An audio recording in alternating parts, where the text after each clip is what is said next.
Can't beat us, join us, please bring your coinage. We sink 3-pointers, money shots all net, all vets. Bumps we not, jet skiing in them sunny spots. With women edible like gummy drops. Dummy stop, dummy stop. No weapon form can intercept a storm. Once my intellect is on, I'm projecting all magnetic fields and interact with blacks with athletic bills. I'm all about growth and developments like residents of Ebbets Fields. Not to choose between woo and chew. We wanna line them colors up like a Rubik's Cube and fade to black, here the truest hue. When you say the black man is God, who you alluded to? The usual, Clarence 13X, a worthy guest. The words expressed come from the word in flesh. Elijah M, the NOI versus Leviathan. Messiah sent from the heavenly branches. 7 P's from since G-Dub cut down the cherry tree. In the wilderness of North Mex, and we flossing death and forced aggression, or forced perception, forced protection, or forced confessions. It's all a lesson. The sorcerers from Corsica, killer tonics, sticks and drums like the Philharmonic Orchestra. You niggas still playing harmonicas from officers, fabric softener. Jive turkeys popping 5 perkies, playing with keys, the Scotch stores type. For that soft white, we could've caught life, just being forthright. First class on my 4th flight, popping out like Fortnite. Every night we lit like porch lights. The meek shall inherit the earth, oh yeah, the scorched type. And these niggas, they some hoes in these streets. Me, I'm 10 toes in these streets. They lost their souls, niggas got holes in their feet. Shit, I'm just worried about the craft and how to perfect it. Not worried about the craft, yeah, that's out of perspectives. Focus on the chip like I'm Robert Kraft, and then how to protect it. It's the waves of the oceans. Get to the money, nigga, save your emotion. Descendant of the slaves in the graves in the oceans. Mastermind that the waves is in motions. These niggas, they addicted to the folly, addicted to that molly. Making me a movie, them sticks made of holly. I'm Dr. Manhattan, sitting on top of Manhattan. When I get all 5 rings, snap my fingers and pop up on satin. Dressed in all black, yeah, drop top the Phantom. Bless.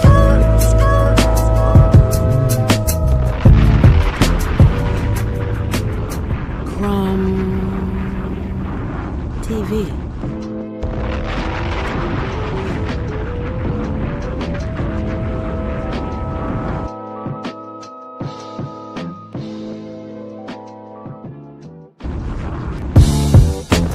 Can't beat us, join us, please bring your coinage. We sink 3-pointers, money shots all net, all vets. Bumps we not, jet skiing in them sunny spots.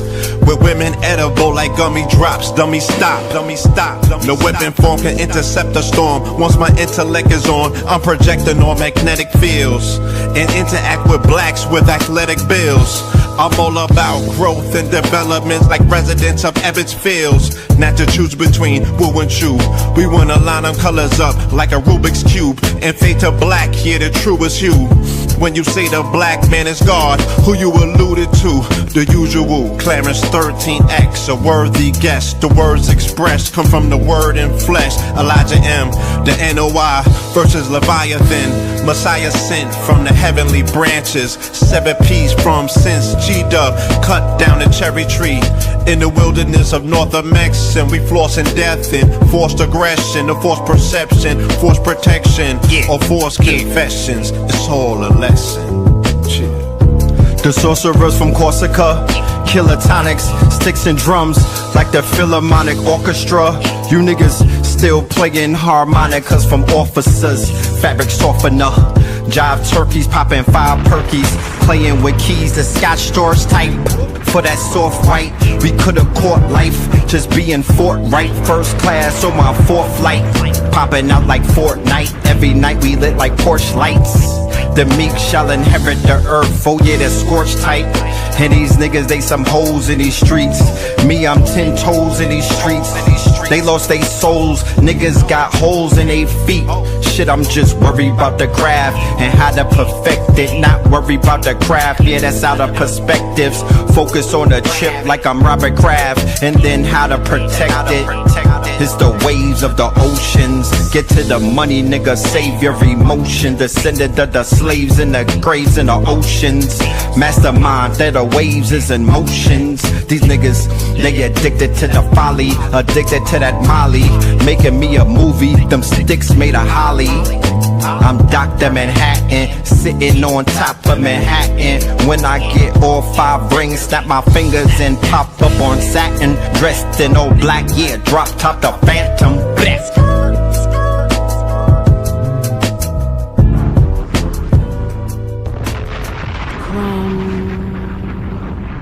TV.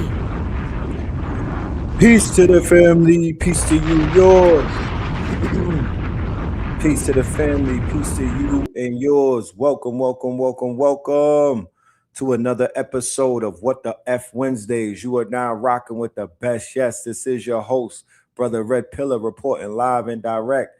And that song you just heard, ladies and gentlemen, that is Theta Waves featuring the Twin Pillars. Yes, indeed. Yes, indeed.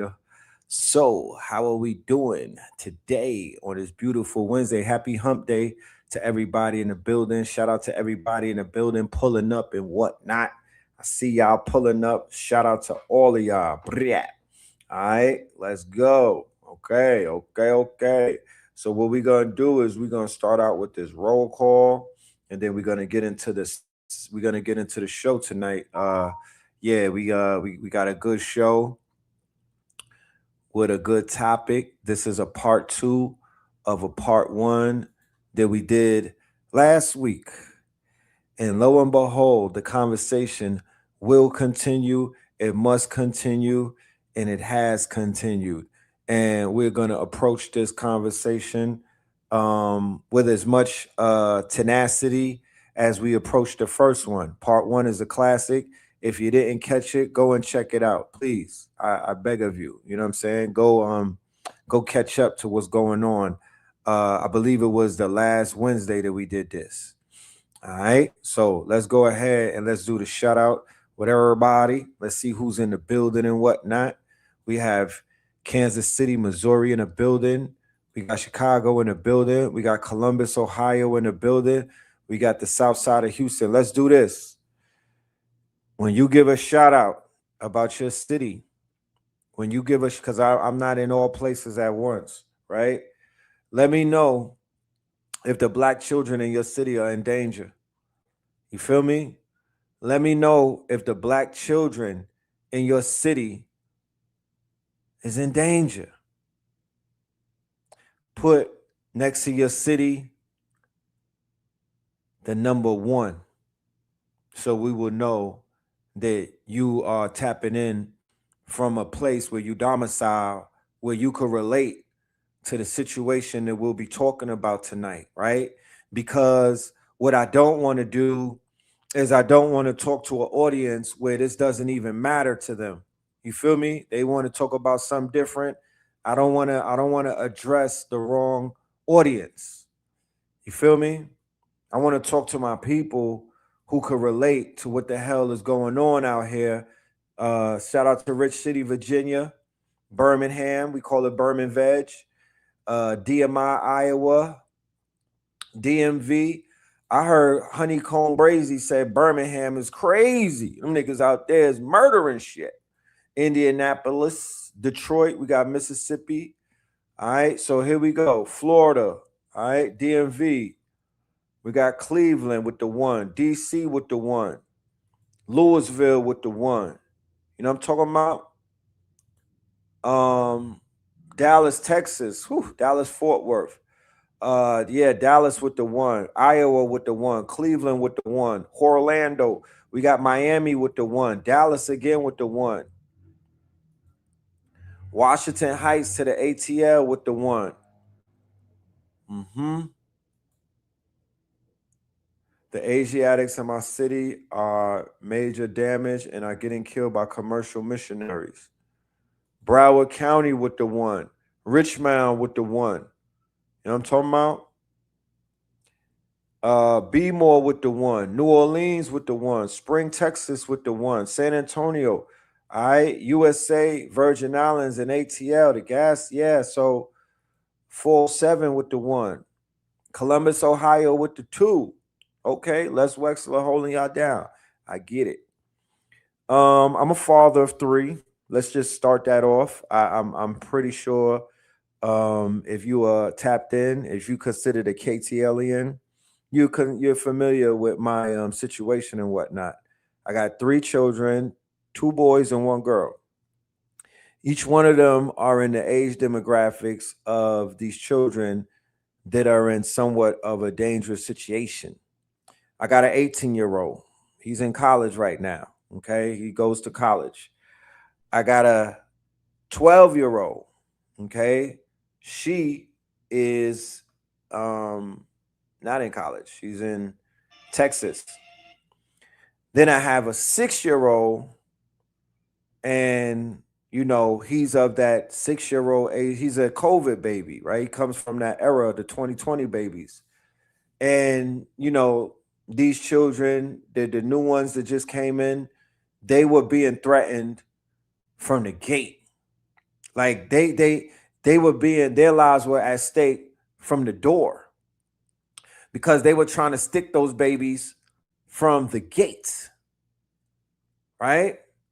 And they were trying to get those children, you know what I mean? They were trying to poison them and whatnot. And then they went ahead and went after the 12 and the 13-year-olds, and they tried to poison them and the 18-year-olds. They were after all of our children, y'all, right? This is just a chemical assault. And then we had the rise of drill culture. I would say that it significantly spiked in 2020, right? It became a global phenomenon, right? More of a global. It was regional, then it went national, then it went global, right?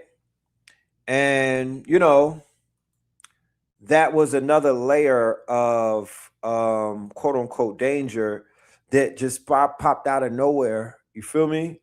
And began to affect a lot of the messiahs. I call them the messianic tribe, the chosen ones. You feel me? The ones who are considered to be the rainbows, the indigos, and the star seeds. So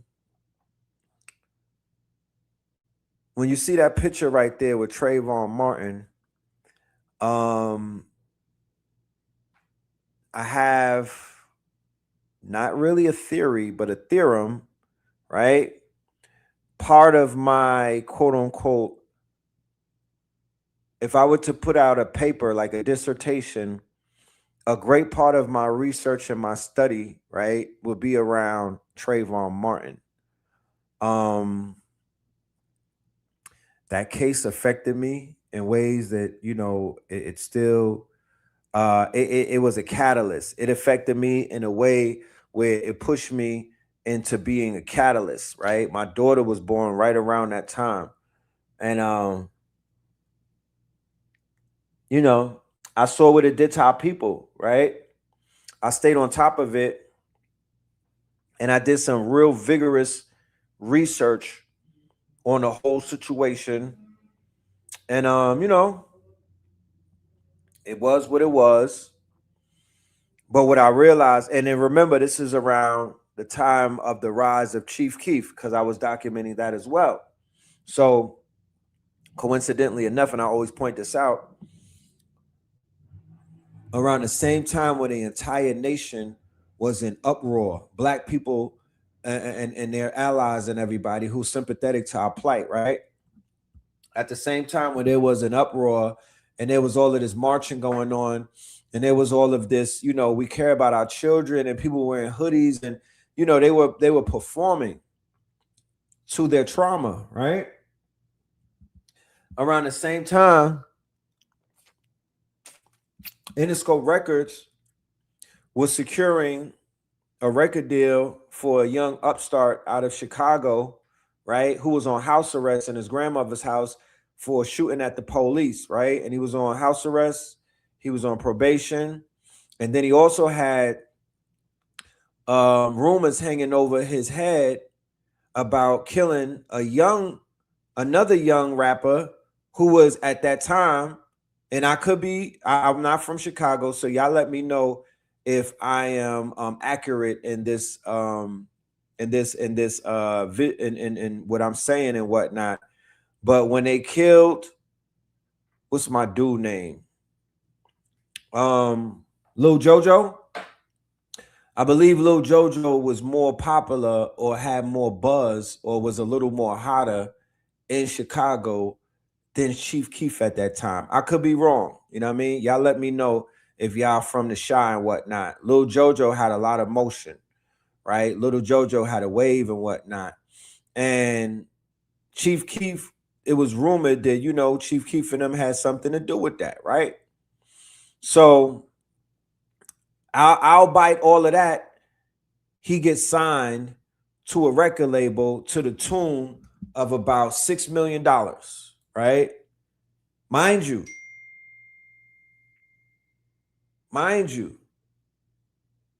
this was the same time that our people were marching, crying, emoting, and talking about, am I next? Hands up, don't shoot. You know, all of this passive shit, right? All of this passive shit that they was going through and whatnot. They were literally bowing down. They were taking a knee for George Zimmerman. I mean, when you look back at it, it's the most embarrassing. It's the most defeating. It's the most weakest display of black power that I've ever seen in my entire life. Facts. It was that case where everything started to go bad. Not to say the shit was going bad before that, but it was that case that set us off on this path where we became the hunted rather being the hunters and whatnot. It was this case that kicked off the quote unquote nonstop aggression against black boys and girls by our open enemies and whatnot. It was this case that somewhat put our people in this numbed out state. It numbed our people psychologically to whereas when the murders started happening amongst black children against black children and it was being celebrated on fucking black Twitter and whatnot, nobody had anything to say for damn near 10 years. There was no pushback to the Chicago drill scene for about 10 years. From 2012 leading up to like 2022, nobody was really saying a goddamn thing. But then Pop Smoke gets killed. You know what I'm saying? A few other rappers get knocked off and whatnot. Then we start hearing all of this. It's too much violence going on. It's too much violence. In 2017, if my numbers are correct, there was over 250 rappers that got killed. YouTube rappers, that is, SoundCloud rappers. It wasn't the mainstreams and whatnot. And then DJ Academics comes along with the war in Chirac, right? The war in Chirac was literally a super viral YouTube account, right? A blow-by-blow account, a body-by-body account of all of the murders that were taking place. But the way that DJ Academics had approached it, I mean, you know, you see his style right now. You see that he's a clown. You see that he is a troll and whatnot. You see that he really doesn't care. He doesn't have a vested interest into the plight of American blacks. I'm just saying, it is what it is, right? He's a Poindexter. So he literally was taking the plight or the genocide of melanated babies. These are babies. They not even heavier than a gun. Some of these little niggas was lighter than the weapons that they were carrying. And DJ Academics basically, you know, he did what he exploited them. Right? So the new era of black exploitation took place in Chicago. That was the new era. That's why Nick Cannon's bird ass, he tried to exploit it with the movie Chirac. That's black exploitation. That wasn't a documentary. That wasn't a real drama. Nigga, that was black exploitation. He was making fun of them. Was it Nick Cannon or was it Spike Lee? Which one was that? Somebody made that horrible ass movie and whatnot. You know? So Trayvon became a sacrifice that black people spit on. And take that fucking hoodie off and go ahead and throw them Skittles away. Because one thing, beyond, I'm not even going to use Chief Keef. Y'all didn't body George Zimmerman. Y'all ain't do nothing to George Zimmerman. You ain't put one finger on him. So for people, right, and I've always painted this picture and let you know how other people perceived you and whatnot, because you was on the internet, you was on wax, and you was in the face of the world trying to act like you was tough. That was your thing. You said that your nuts dragged and you was tough, black man. That was your message. That's how you message yourself around the world, that you was about that life. They got people copying you in Africa. They wearing colors and shit. You know what I'm talking about? They want to have ice grills. They want to be hard and everything. But when it came down to it, you tucked your tail. You wasn't about that life. And you took the biggest L and the biggest hit to your persona and to your image that the world has ever witnessed, right? Henceforth, while they put hands and feet on you around the world, even when you go on vacation, you get packed up. You going around the world, you getting packed up. They wasn't doing that before. You feel me? They respected you. But I use this example to paint the picture that I'm going to move on, right? And I don't condone any of this shit, but I condone people standing on what the fuck they say that they are, because authenticity is a superpower. So check this out. John Gotti is an American Italian mobster who lives in Queens. He lived in Queens. He's dead now. God, good, you know what I mean? Good riddance, right? He's a mobster who took over the Gambino crime family and knocked off his boss and whatnot, and, you know, assumed control. He was a YN at that point, right? I tell people like this. If anybody remembers what happened, and no, I'm not going to use that example, but yeah, John Gotti knocked off Paul Castellano at the Sparks, became the leader, became the big dog and everything. But that act right there of knocking off a made boss, a big dog, right?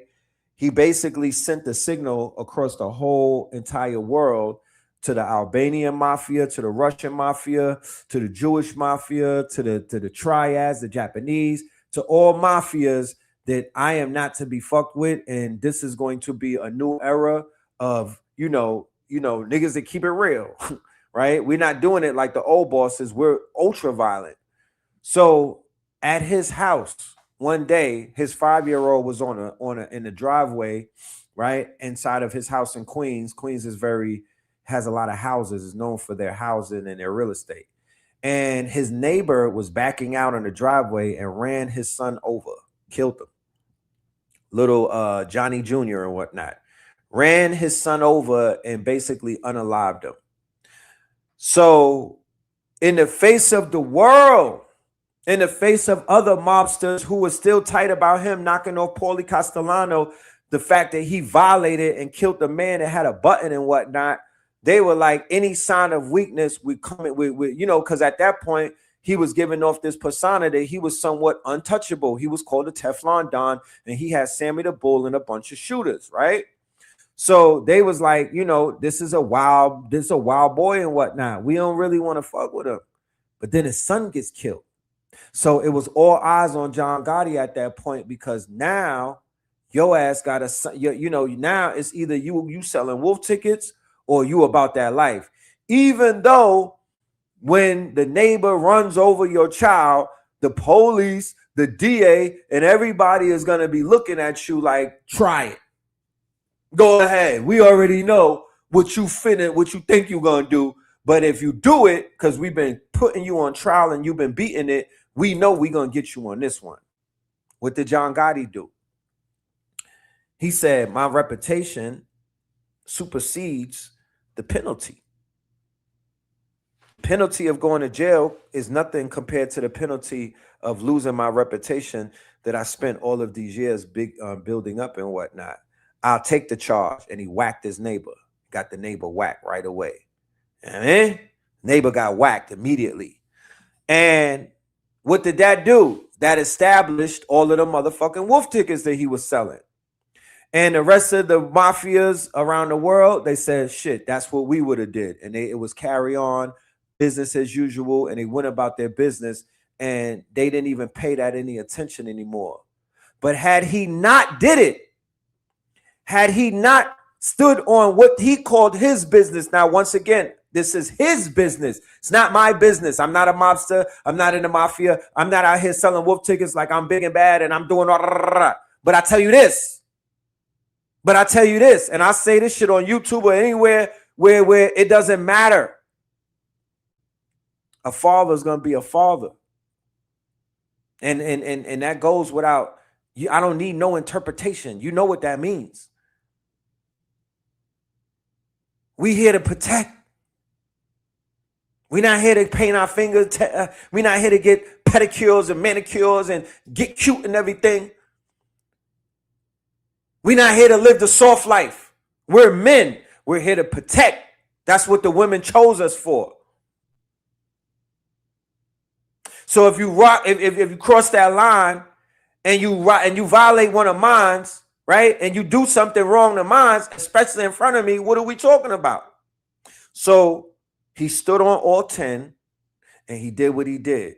When Trayvon got knocked off in Florida, the home of Rick Ross, the home of Trick Daddy, the home of Gunplay, the home of Plies, the home of all of these raggedy ass, fake ass niggas, Kodak Black and all of that. What did they do?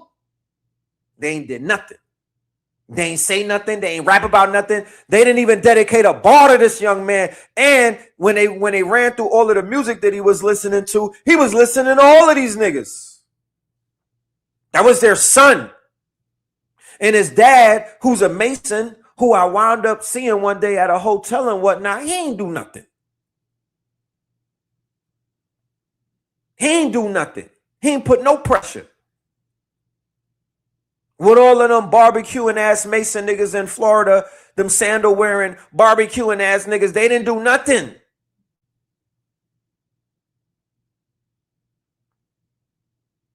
The stocks took a crash as a result of the fuckery, because you niggas went and turned into some soft life ass niggas, started wearing hoodies and shit. You started getting all docile. You started getting all fucking weak and everything. This wasn't even the police that killed this little nigga. This wasn't even a popo. This was George Zimmerman. This was a fuck boy. And y'all let him ride on that boy. And then he was out there signing Skittle bags, selling his guns, signing Skittles. He was signing guns. He was signing hoodies.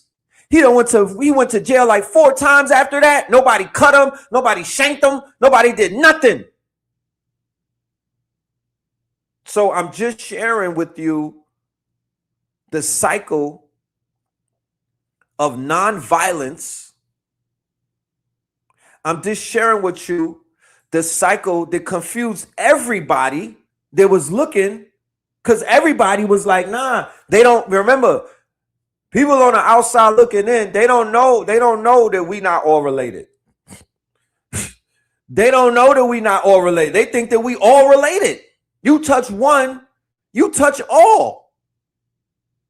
That's how it used to be. When the village was intact. You touch one, then you touch all of us. You take one of ours, you lose 3 of yours. That was the old school way. I don't know. My dad and them was telling me about it. I was not born into eras like that. Like I said, post 1973, I cannot account what happened to black people. It seems as if they got put to sleep. I don't know what happened. But I know when I look at those pictures of Huey P and all of them, they don't match the same energy of the niggas that I saw at the disco and whatnot, wearing feathers and wearing tight leathers. You know what I'm talking about? And wearing gazelles and stuff. Like those dudes was looking compromised back in the days compared to what the fuck they was on when they was wearing afros. You know? So the Trayvon Martin, I call it the Trayvon effect, right? The Trayvon effect has reared its ugly head far too many times over the past decade, right? Trayvon is 2012, February 2012, and here we are in 2026. I could go through about 30 names of people who have subsequently, met their demise as a result, of at the hands of them people, Hold on 1 minute.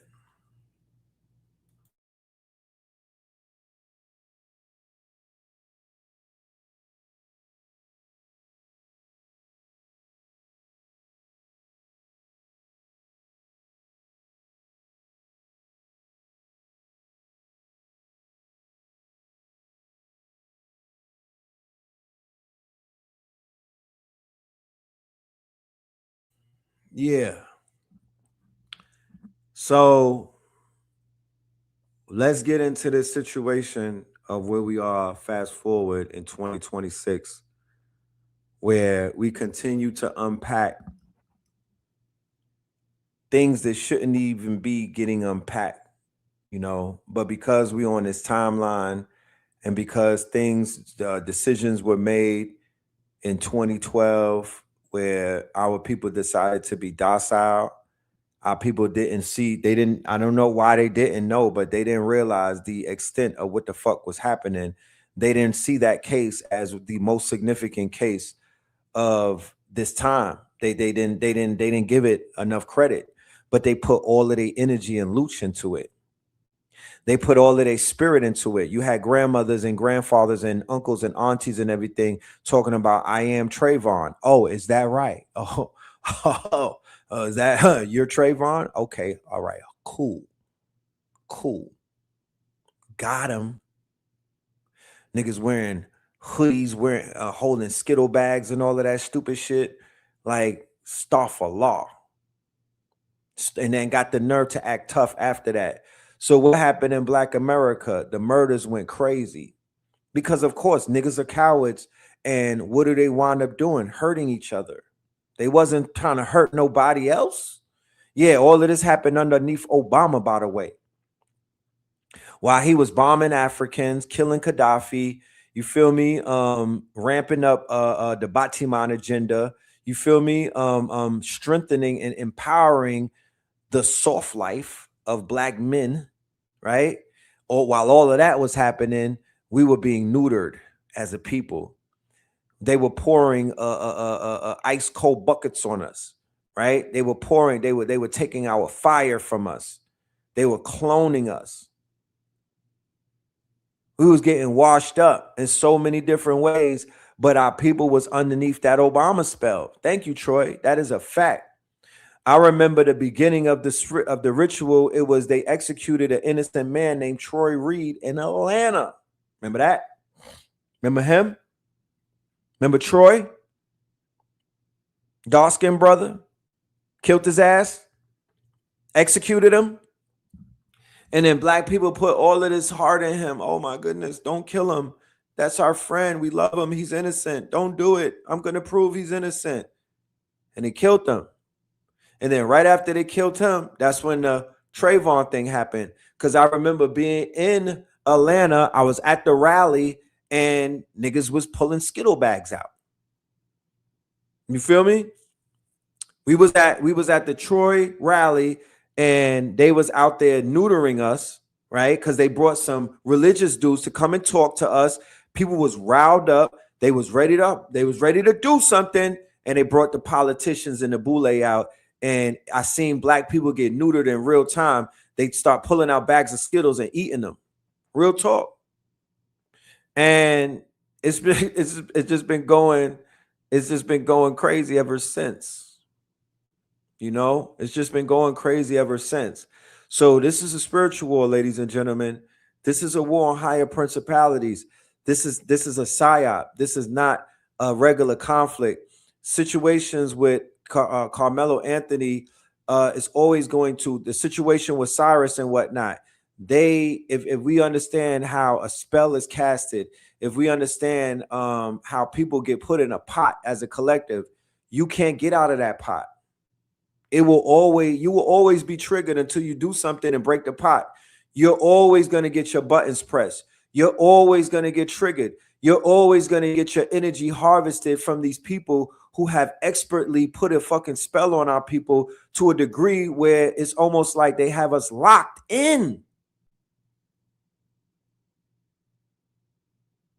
You want to talk about prison planet?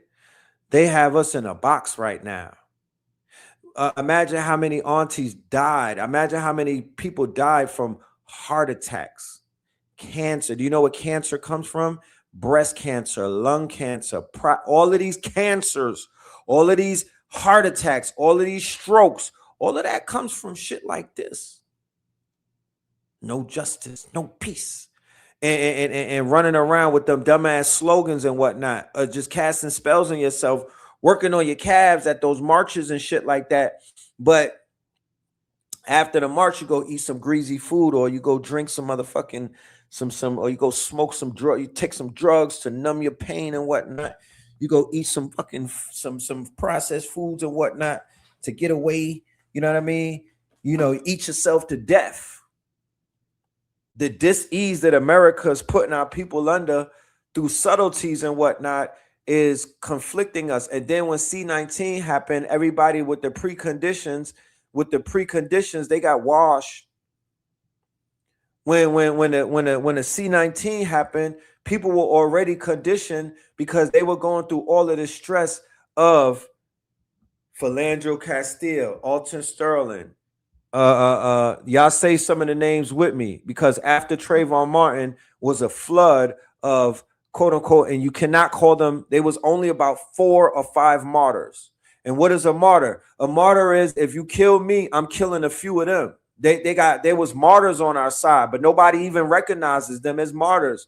So Dallas on 7/7/7, July the 7th, 2016. Mika Johnson, or they call him Mika X, 5 police in Dallas, out of here. Then you had in Baton Rouge, dude named Cosmo Settenra, right? He took the popo out, took about 3 of them out. And he said the name specifically, I'm doing this for this person. I'm doing this for this person.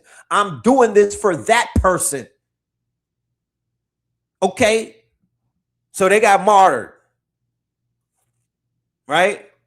Sandra Bland, Michael Brown. All of that is a part of the Trayvon factor. That's all a part of the Trayvon factor. It's all one pot. Okay? So those people, some of them got martyred and some of them were just straight up victims. Right? And the stress from our people having to go through that, Tamir Rice, Ahmaud Arbery, rising power to each and every one of them. May they all live in eternity, right? I think it was Terrence Clutch. He got bodied in Tulsa, Oklahoma, right? The same place where Black Wall Street was celebrating, I think, their 99th or 98th anniversary. This man was a pastor. Okay, Philando Castile got bodied on camera with his wife in the car. So I'm like, our people had preconditions leading up to C-19, because melanated people, especially Black women, they carry all of that in their heart. They see these babies as their babies. How can't they? Our people have the most compassion of anybody on this goddamn planet. You feel me?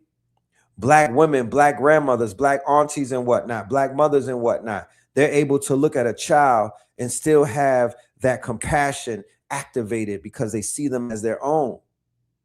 I don't know about no other race because I ain't from no other race. So I ain't finna be talking about no other race. God damn it. If that's your race and that's how they get down, then nigga, go live. Go live and talk about them, because I don't know about nobody else's race. I ain't been around them long enough. I don't know how they get down. Freddie Gray, Sandra Bland, motherfucking Darren Seals. That has taken a toll on the energetic, subtle body of our people, fam. Those of us that fucking care, that is. Those of us that are not in a zombie state, that is. Botham Jean. The police walk right in and body him in his own apartment. So when you want to talk about conspiracy, right? The word conspiracy is conspire, right? They have been conspiring for time immemorial against our people. There's a secret plan made by two or more people to do something unlawful, harmful, or dishonest. Let me repeat what exactly conspiracy is. Conspiracy means a secret plan made by two or more people to do something unlawful, harmful, or dishonest. A legal meaning of a conspiracy is an agreement between people to commit a crime, and the general meaning is a secret plot or a scheme against someone or something.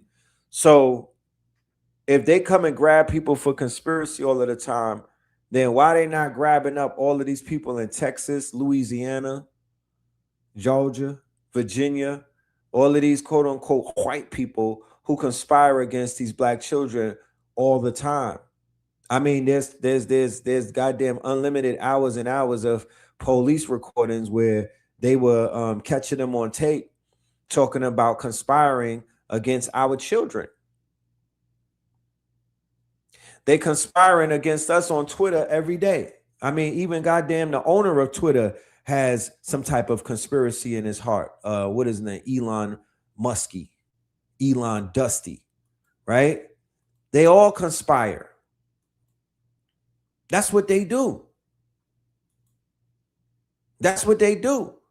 You can't tell me that they're not somewhere in some goddamn rooms and whatnot conspiring against our children. They just had a whistleblower come out and talk about, yeah, they out here plotting on people based off of their blood type, based off of their DNA, based off if they have quote unquote Henrietta Lacks hella cells. They out there stalking niggas.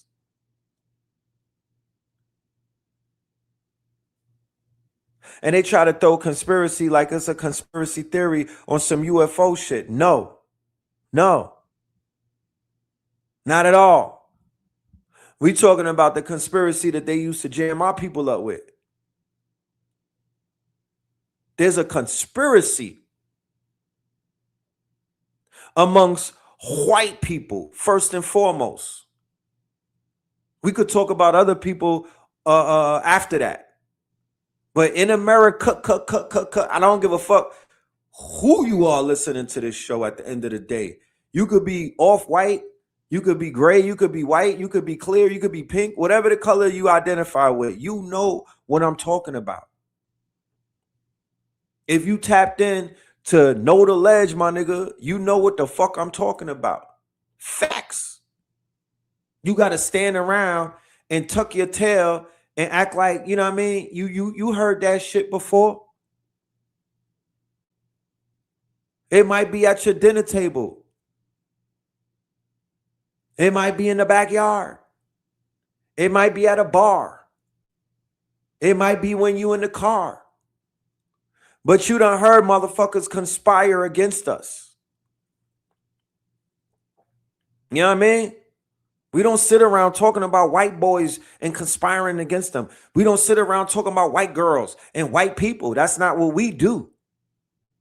Unless there's an organization that's actively sitting around conspiring against them. We got too much shit going on in life to talk about y'all. We literally have too much shit going on positively. We too lit to worry about y'all. The only time we bring y'all up is because y'all on our fucking tail bothering us. Y'all are out here, you know what I'm saying? Y'all some bugaboos. Y'all always trying to get our energy from us. That's the only reason we even pay y'all. I wish we could collapse the wave and completely ignore y'all, bro. Because first and foremost, you're on our fucking land. Facts. I feel like kicking all of y'all out of your houses and packing you up. Y'all are on our land, so don't ever in your goddamn pale-faced life act like, yo, why do Red Pill be talking like that? Because you're not in your proper place, fam. You're just not in your proper place. And I know that the USA is supposed to be a melting pot, but y'all got this shit completely messed up. You're on our land. I'm one of those niggas who know about that.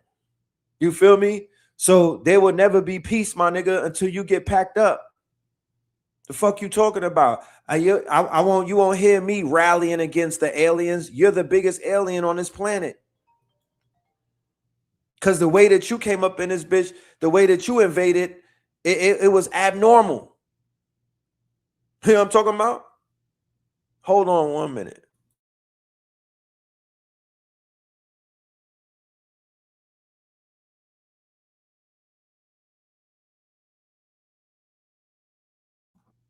Yeah, so let's get to these videos and whatnot. Check this shit out. See this shit? They got this shit in plain sight. Motherfuckers tan just to get darker. Go on vacation and get braids. They did say you are what you eat. Fuck, I ain't know they wanted to be us that bad. These vampires been eating us since Jesus' slippers. When you dive into the cult of Baal, you discover the cannibalistic rituals they partake in. So if you see that book right there, that is Bobby Hemmett. Bobby Hemmett wrote the foreword. I got that book right in my bookshelf. Right? I got that book right in my bookshelf. And KFC, this to show you. KFC literally took the picture of that book and put it in an ad, yo. This is who we dealing with. They went and took Bobby Hemmett's book about white Luciferians, how they be eating people and stealing our loot and everything, and they made a whole entire ad about it. Communion, eat this bread as his body and this wine as his blood? The fuck? They put melanin in cell phones. You can't imagine what it do to these vampires when they put the fucking battery in their back. Dracula 2.0. These monsters said, we dodge in the sun, but we want that soul food. Sick fucks. The darker the berry, the sweeter the juice. I get that. But deep fried niggas? Man. So now they over there across the pond acting a fucking fool back on a race riot shit. Right? And once again, for all of y'all to be tripping and whatnot, nigga, they don't give a fuck where you from. They don't distinguish between imported nigga and native nigga. Niggas is niggas. Okay? So they back on that bullshit. They over there in Europe trying to burn niggas at the stake and whatnot. Over in Ireland, right? Where they have anti-nigger gripes because the Irish over here, they over, you know what I mean? You see what they done did. You see how they flipped over. You see how they are literally wooden soldiers for the system now and whatnot. So over there in Ireland, where they ran our people out back in St. Patrick's days and whatnot, where they genocided the Twa, they back on the bullshit. Very confused about what's going on. First of all, these people are not Irish, or at least they don't identify as Irish. They don't call themselves Irish. They don't believe that they live in Ireland. They are British loyalists, loyal to the King of England. They are living in what they consider to be British territory in Northern Ireland. The second thing is that this is not the same as when protests or riots even erupt in England. This is action that is sanctioned and directed by community leaders. Those of us who grew up here or who have spent any real time in Belfast, when they saw the flyer yesterday advising of the road closures, they knew exactly what was going to happen last night. See, on the bottom of the flyer, there is a sentence that gives it all away, and the sentence says, all businesses are to close by 5:30 p.m, no excuses. So this is not a suggestion from a group of protesters, this is an order from community leaders. So whilst the streets of Belfast were full of masked men and youths hunting people of colour on the streets of Belfast last night, burning out cars and houses, attacking people in their homes, having small children fleeing into the back of police Land Rovers to escape attacks from inside their own community. There were also many people in Belfast hunkered down, hiding in their homes. There are many people in Belfast who do not support this, do not condone it, and would denounce it if they felt safe to do so. Despite that sort of unsaid threat, there is a responsibility in these communities to call out this behaviour and to say not in our name. I grew up in East Belfast, and the racism that is embedded in some of those communities is nothing new to me. It's part of a hangover of occupation and invasion of the British into Ireland. I cannot imagine what it's like to be living in East Belfast right now. Absolutely horrifying and terrifying to witness. Solidarity with everybody in Belfast who was fearing for their lives last night. Absolutely horrendous carry on.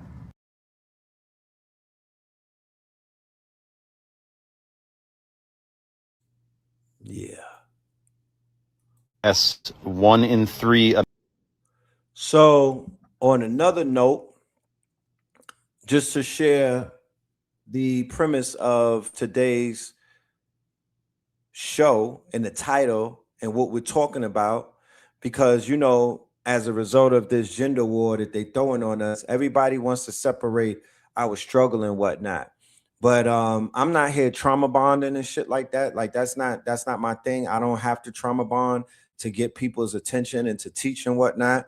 But I do want to say that our women are in danger and whatnot. And once again, as a protectorate, it is up to us to really start pushing the envelope. Like we really got to put our feet down when it comes to what they're doing to our women inside of these medical facilities and whatnot, and our men. But the violation is happening to our women inside of the operating room. It has to be addressed. We have to stand on this shit. We need to ring the effing alarm. These babies are in danger, getting pulled out of stomachs and whatnot, like they was doing our people back in slavery. That C-section shit is a scam.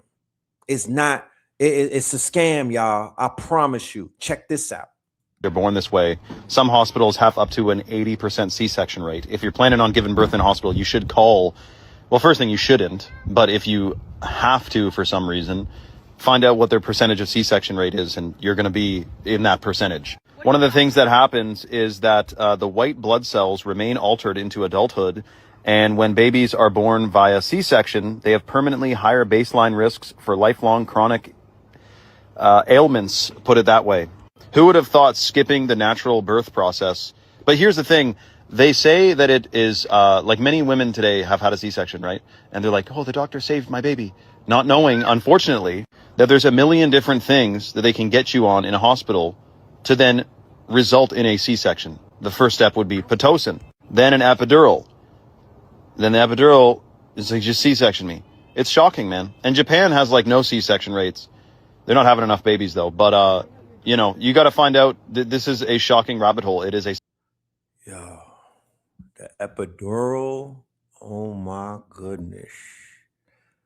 When I seen the size of that fucking needle, bro, and they said that they was going to do a spinal tap, I said, what the hell is a spinal tap? I thought that was a movie or rock and roll shit. It's like, yeah, we about to put a spinal tap. And the needle looked like they was about to put a horse down.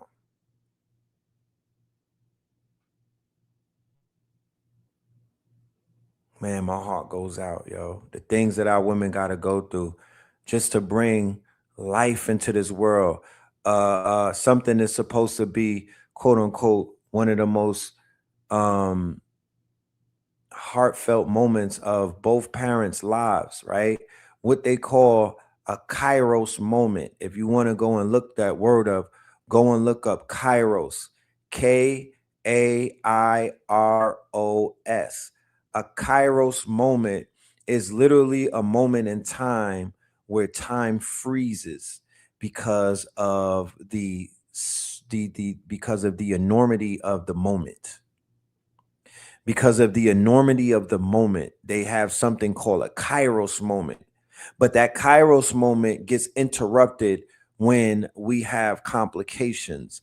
That Kairos moment gets interrupted when they pull out a fucking a horse tranquilizer needle and stick it in your spine. Right? They're interrupting something that is divine and sacred for a motherfucking check. They're interrupting something that is divine and sacred, the baby coming through the birth canal, for a damn check, y'all. For a check. That's how crazy things have gotten right now. It is literally a racket.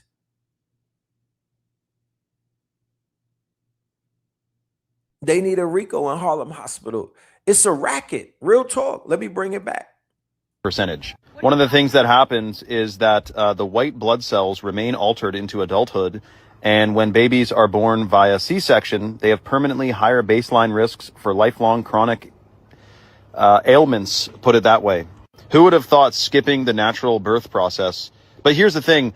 They say that it is, like many women today have had a C-section, right? And they're like, oh, the doctor saved my baby. Not knowing, unfortunately, that there's a million different things that they can get you on in a hospital to then result in a C-section. The first step would be Pitocin, then an epidural. Then the epidural is like, just C-section me. It's shocking, man. And Japan has like no C-section rates. They're not having enough babies though. But, you know, you got to find out that this is a shocking rabbit hole. It is a satanic plan 100%. Think about it. Old people, they get gimped with all these pharmas as they get older and they they lose their memory. They don't know what's going on. So they're trying to gimp you on the way out and on the way in. It's a shocking world, man. We got to wake up 100%. Now, look, we can't go back in time and un-C-section ourselves, but we should know this is part of the plan. And the million chemicals we're exposed to every single day that's causing infertility, causing low sperm count, sperm motility, and all this. It's absolutely wild. The microplastics, the pesticides, the heavy metals. If you think it's important to be detoxing and boosting your brain function, right now Chalk is giving away free $100 bags of organic heirloom cacao from Bolivia, the Chalk Lit Powder, which is super detoxing and delicious, plus it stimulates stem cell production.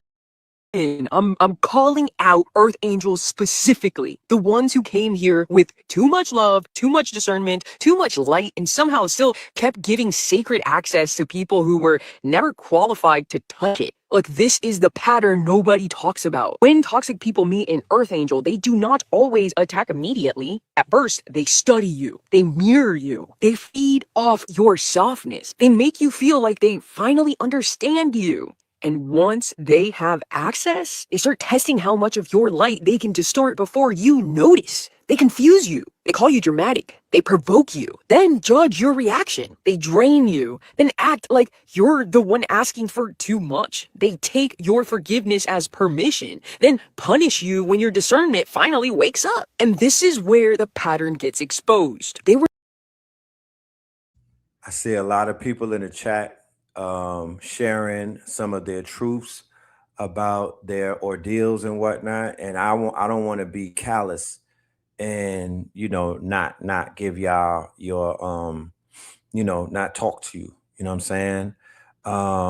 When me and Blue were born in 1975, the technology that they have now, they didn't have it like that back then with like the 3D quote unquote ultrasounds and stuff like that. So my mother wasn't aware that she was having twins.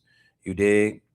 And she had I was the first one. I was the first child to come. And she did not, they were ready to basically, the doctor was getting ready to go and eat donuts, and they were ready to, they had, you know what I mean? They was out. They was ready to, they was giving each other high fives, ready to pack it up. And my mother was like, no, there's another child here. And they was like, no, it's not. We didn't see that in the x-ray. And they thought that my mom's was tripping. They thought that she was just delusional. And literally Blue Pill was born breached. He shares this information. So I'm not telling none of his stories that he turned blue. He came out blue, and that was some of the complications that my mother had to go through and whatnot back in those days. And it has gotten considerably, as I'm seeing, it has gotten considerably worse and whatnot. I made it my business to be there for all three of the children's births and whatnot. We did not do the home births, unfortunately. All three of them were inside of these people's hospitals. But, I was there holding it down, projecting that energy, you know what I mean? That don't fuck with me energy. And every time everything worked out in a good way. It's just one epidermal out of the three, you know what I'm saying? And when I saw what it did, I was like, that shit had me upset. You know what I mean? I was like, hell nah, we gotta, you know what I mean? Something needs to happen. Because our women ain't have no epidurals back in the days, and they was pushing all them babies out. So something is happening, and we need to talk about it. It's not my place to talk about these things. I'm a father.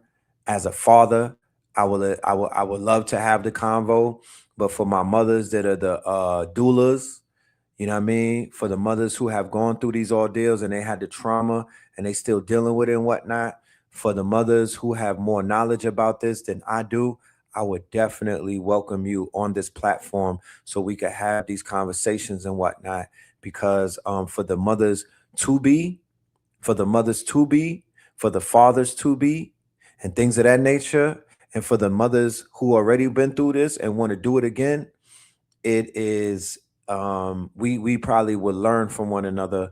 Who knows if there's somebody who could come through with some information that could benefit somebody in the future and whatnot, to avoid, you feel me, what is known, what is considered to be one of the most hostile environments for Black people, and that would be the hospital. You know, that would be the hospital. Unfortunately, the third leading cause of death is medical malpractice. Outside of being in the trenches and whatnot, and even being behind the wheel of a vehicle, it is the hospitals, unfortunately. Same place that prior to when they wasn't having us drinking out of their water fountains, they wouldn't even let our women give birth in their hospitals. But as you see, the attitude obviously is, well, if they're going to come into our hospitals and we got to help them into our hospitals, we finna kill them. We're going to take their organs from them. We're going to cut them up. We're going to kill them. We're going to poison them. We're going to do all of these things. You know? And if I'm tripping, I'm slipping, because that's the way I see it, you know, based off of what they allowed us to see. That's what I'm seeing.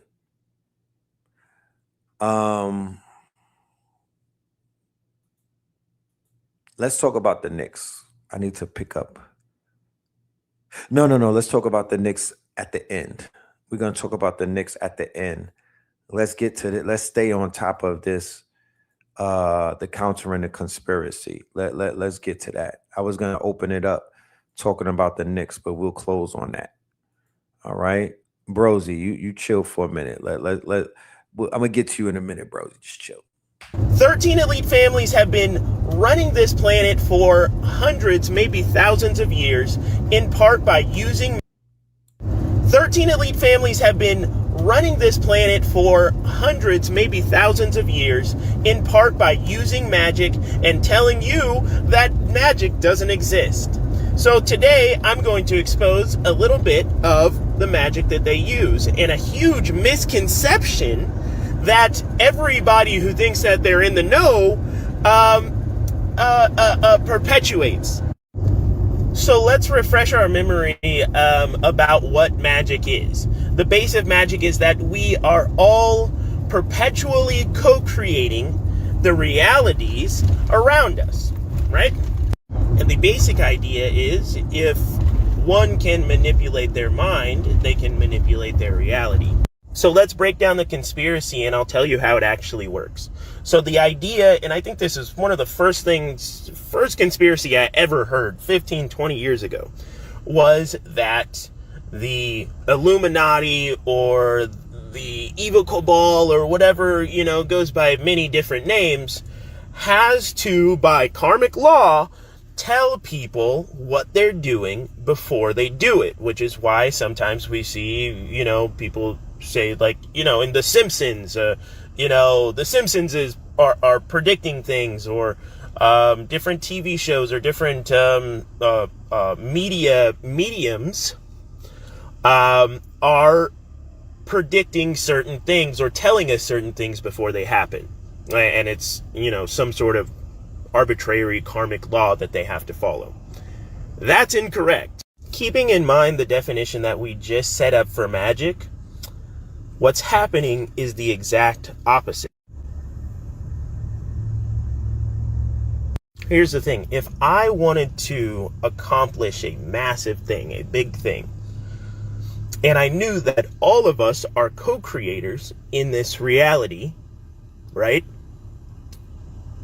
The easiest way for me to accomplish a large thing would be to implant the images and the ideas and the emotions into the minds of hundreds or thousands or millions of people in order to accomplish that thing, in order to bring that thing to light.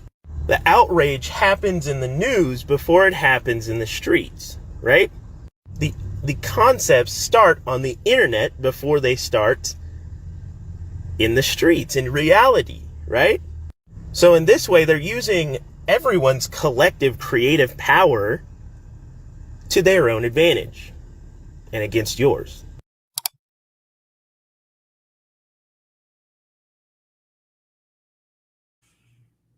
Did y'all understand what he was saying?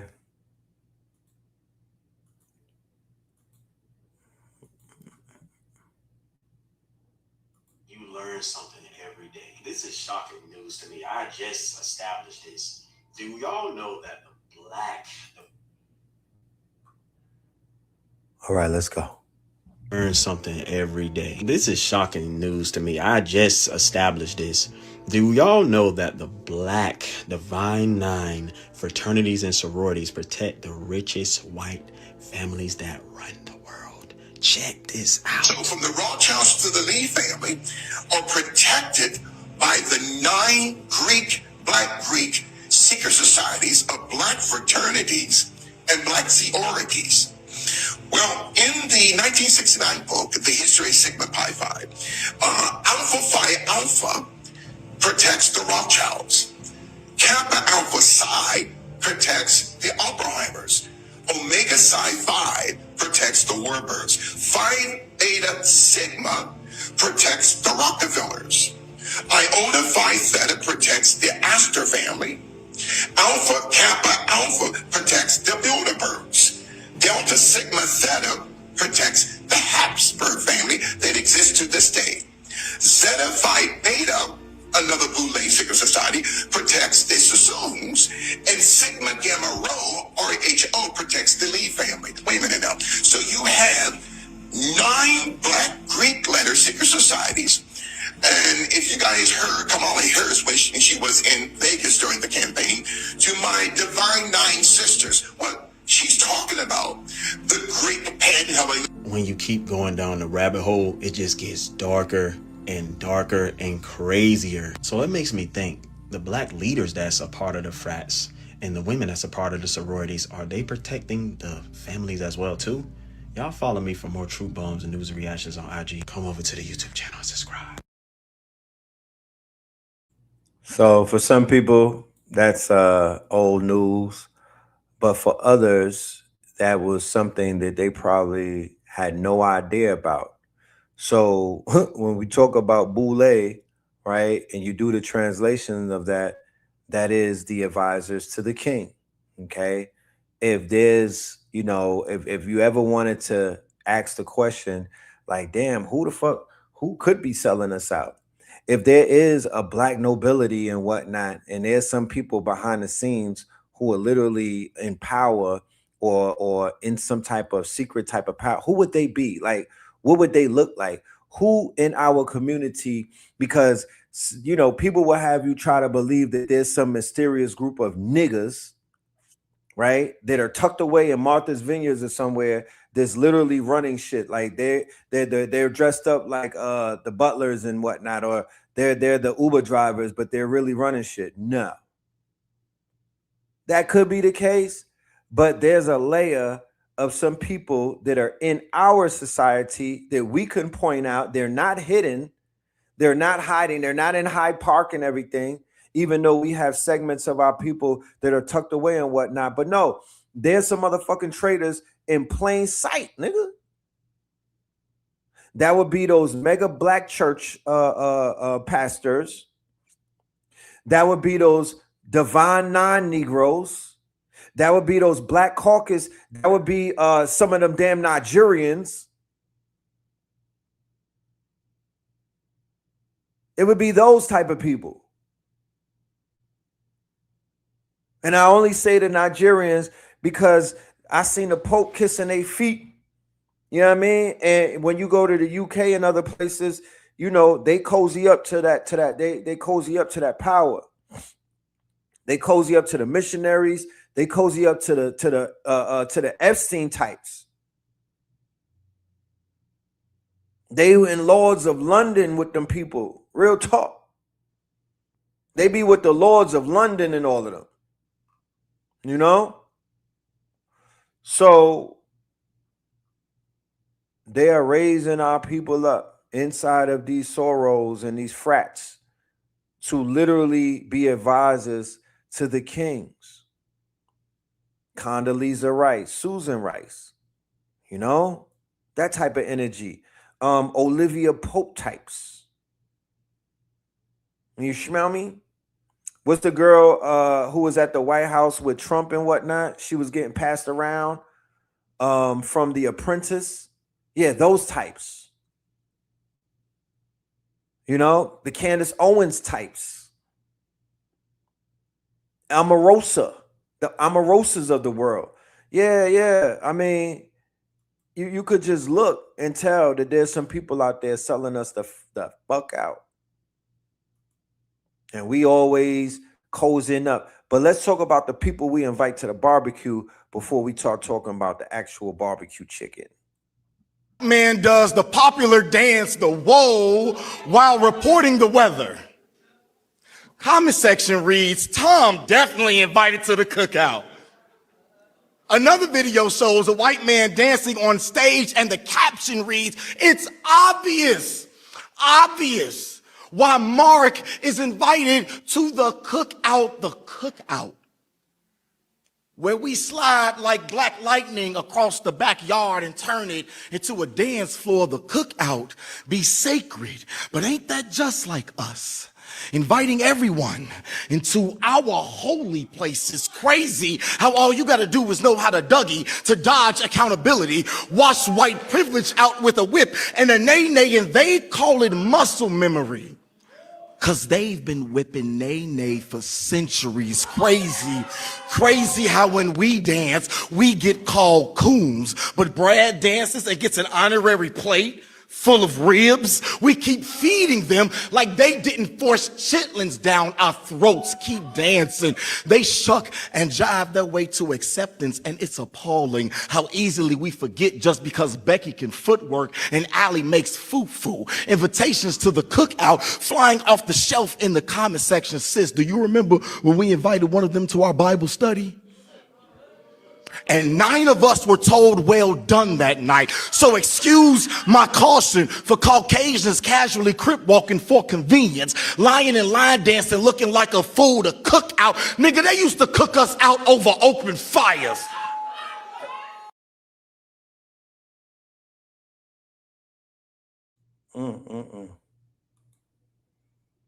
Yeah, man. I don't mean to be a party pooper, but them cookout invitations this summer, they need to be reviewed. You know what I'm talking about? They need to go through a better review process, because come on now.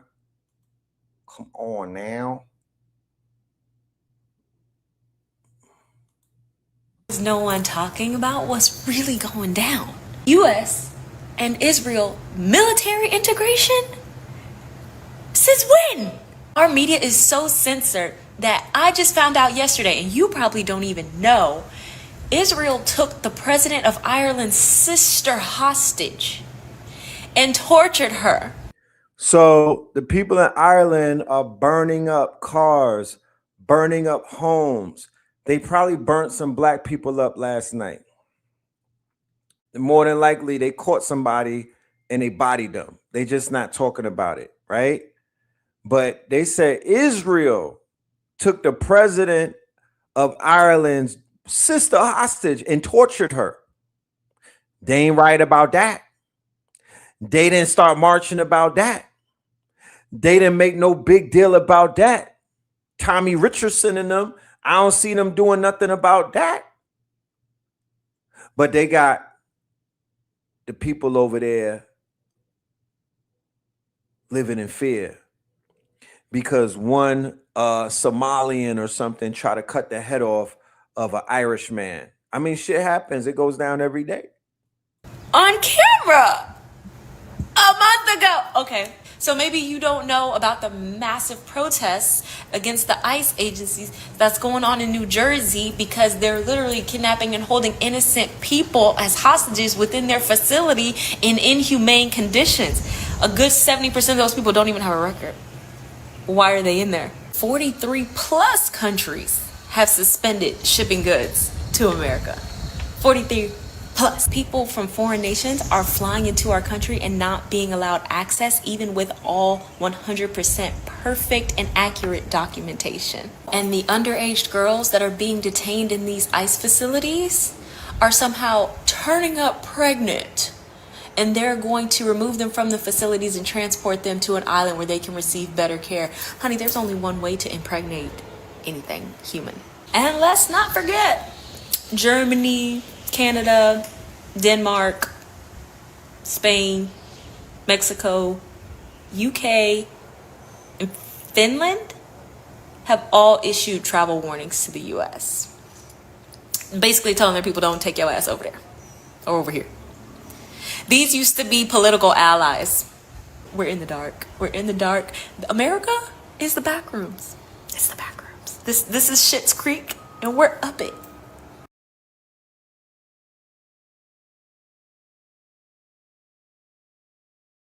You are doing your black children a disservice when you're not telling them that they have real enemies in this world. Real enemies that will take their life at 12 years old over a toy gun.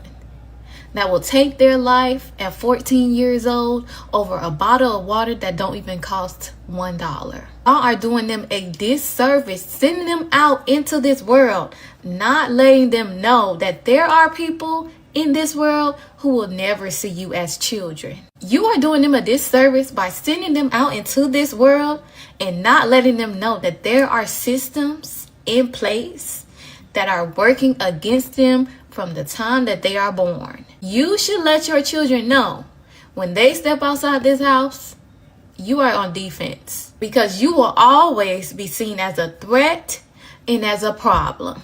Y'all not preparing them for that, and that's the problem. Y'all are teaching them love has no color, love is love. Okay, and a bullet don't have a name on it. Y'all should be preparing your children, letting them know that they do have enemies. Sometimes they look like them, sometimes they don't look like them, but they do in fact have enemies, because there are people in this world who will never see them as children and who will kill them in a blink of an eye.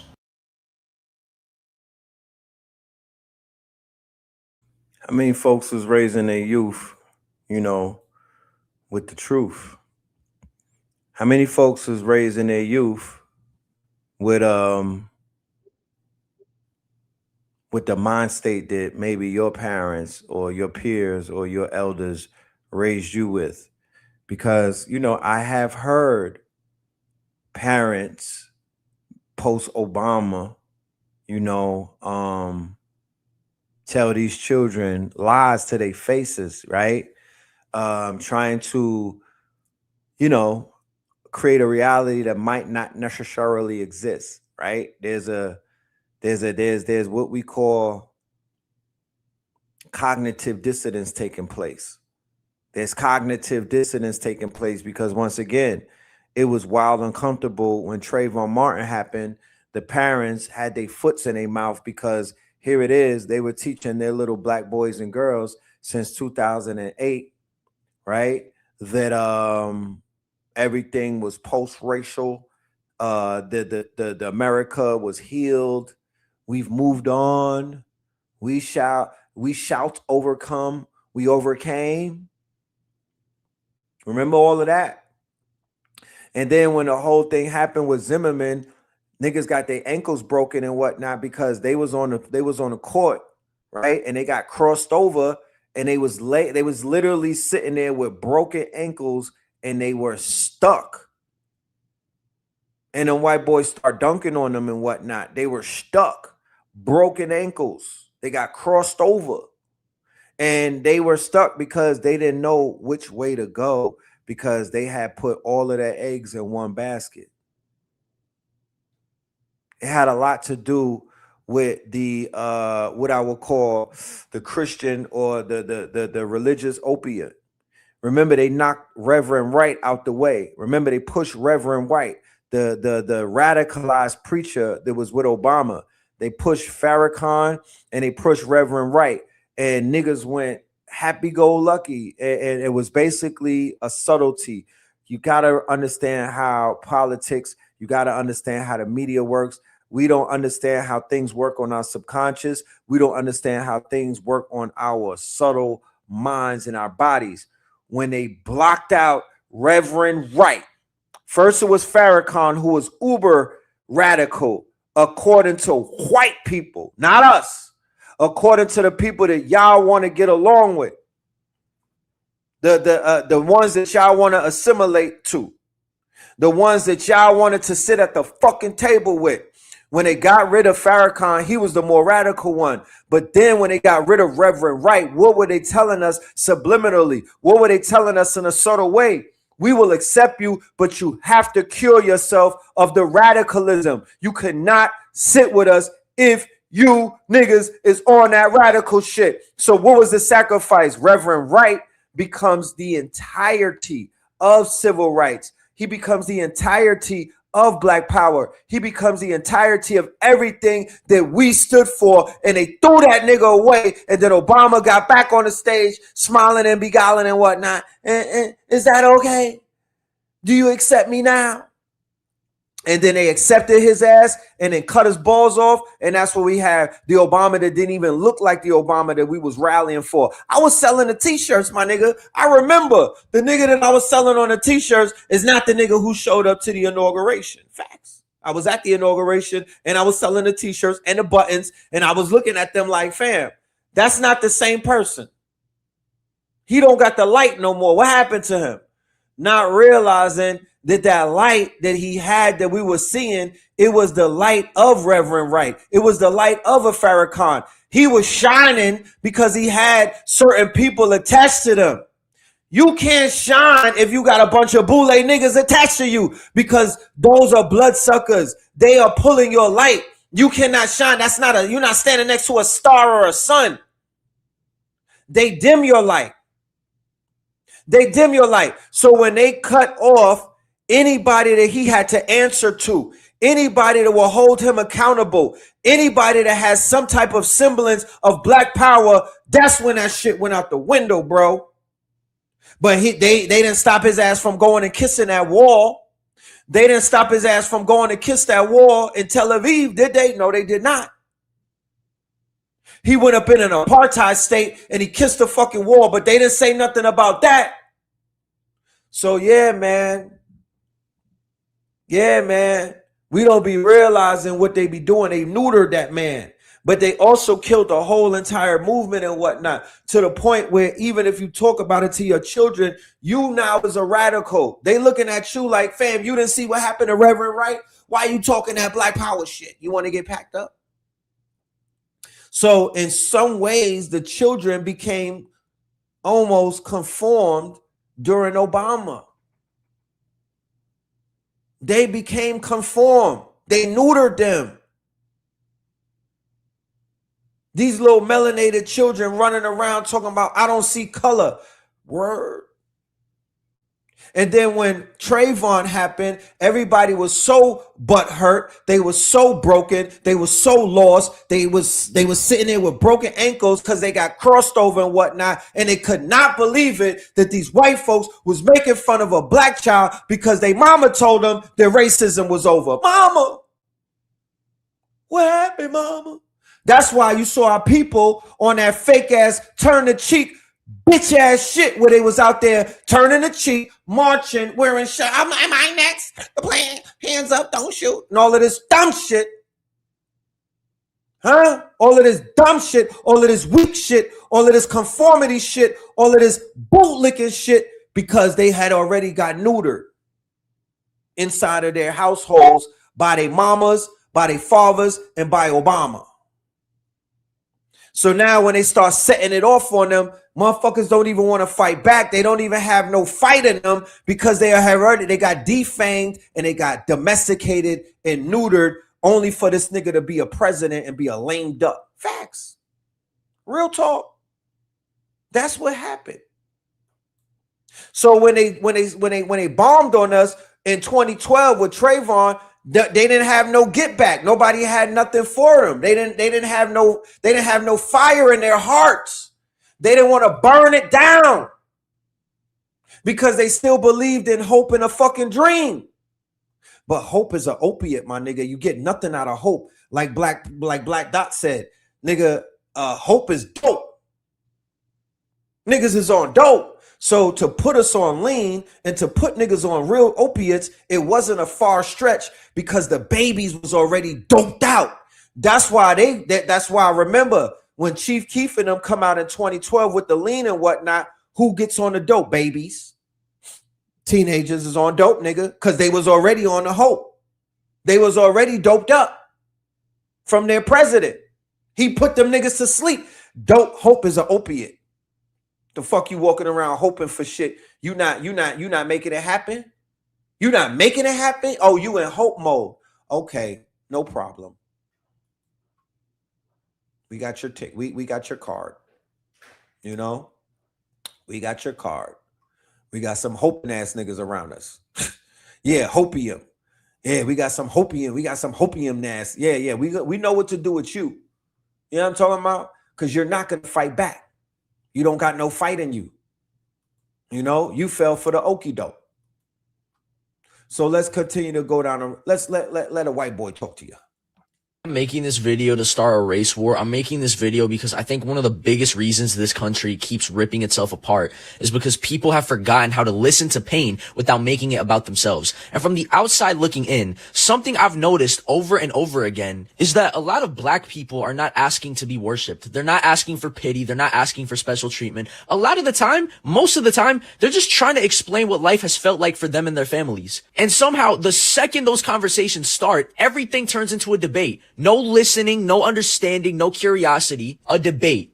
Are you sure it was racism? Well, that happens to everybody. Just get over it. My family struggled too. You're playing victim. You're dividing people. That was a long time ago. Just work harder. And it's like, damn, can somebody speak about pain without immediately being cross-examined like they're in court? Because what I think a lot of people don't understand is that when somebody talks about racial trauma, discrimination, oppression, or generational and ancestral pain, they're usually not saying every white person is evil. They're talking about patterns, systems, history, environment, institutions, treatment, oppression, the psychological way of constantly feeling misunderstood, stereotyped, over-policed, unheard, or emotionally dismissed. And I feel like some people instantly get defensive because acknowledging somebody else's reality forces them to question the version of reality they were raised to believe. That discomfort is very real because if you grew up never experiencing certain things, it's easy to assume they barely exist. If you've never been followed around stores, never had teachers assume less of you before you even spoke, never felt pressure to code switch just to seem safe, never had your natural features mocked, never had people fear you before knowing you,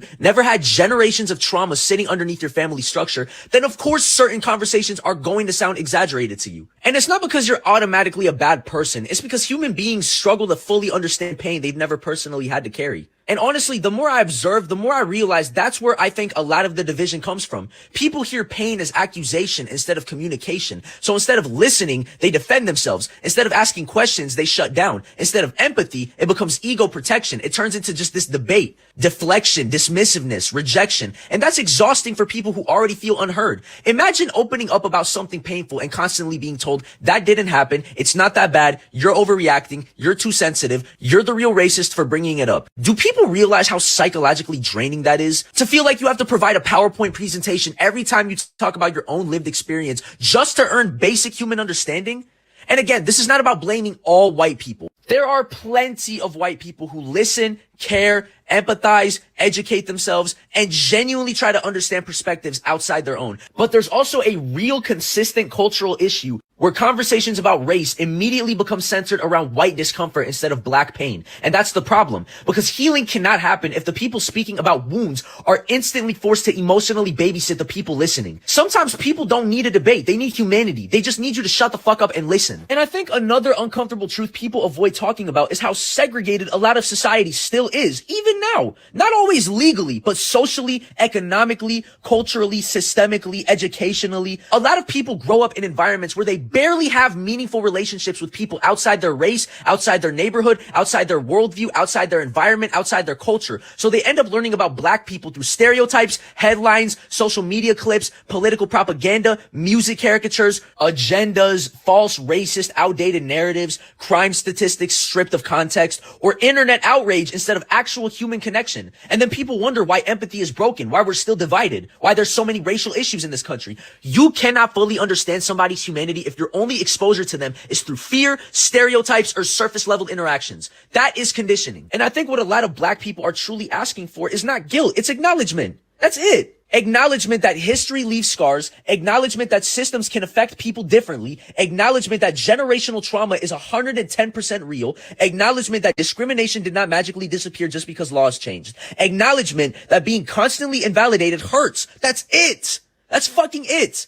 You don't have to hate yourself to acknowledge somebody else's suffering. You don't have to personally experience an injury to believe somebody when they say they're bleeding. And honestly, I think this country would heal a lot faster if people stopped treating empathy like surrender. Listening does not erase you. Understanding somebody else's pain does not attack your identity. Acknowledging racism exists does not mean every white person is evil. And speaking about racial pain does not automatically mean somebody is spreading division. Sometimes people are just fucking tired, man. Tired of feeling unseen, dismissed, tired of explaining themselves, tired of carrying generations of pain while also being told that pain doesn't exist. And I think if more people had the emotional maturity to sit with uncomfortable truths without instantly becoming defensive, we would finally start having real conversations instead of rehearsed arguments. Because at the end of the day, this isn't even about politics. This is just about humanity. And humanity starts dying the second people care more about protecting their comfort than understanding somebody else's pain.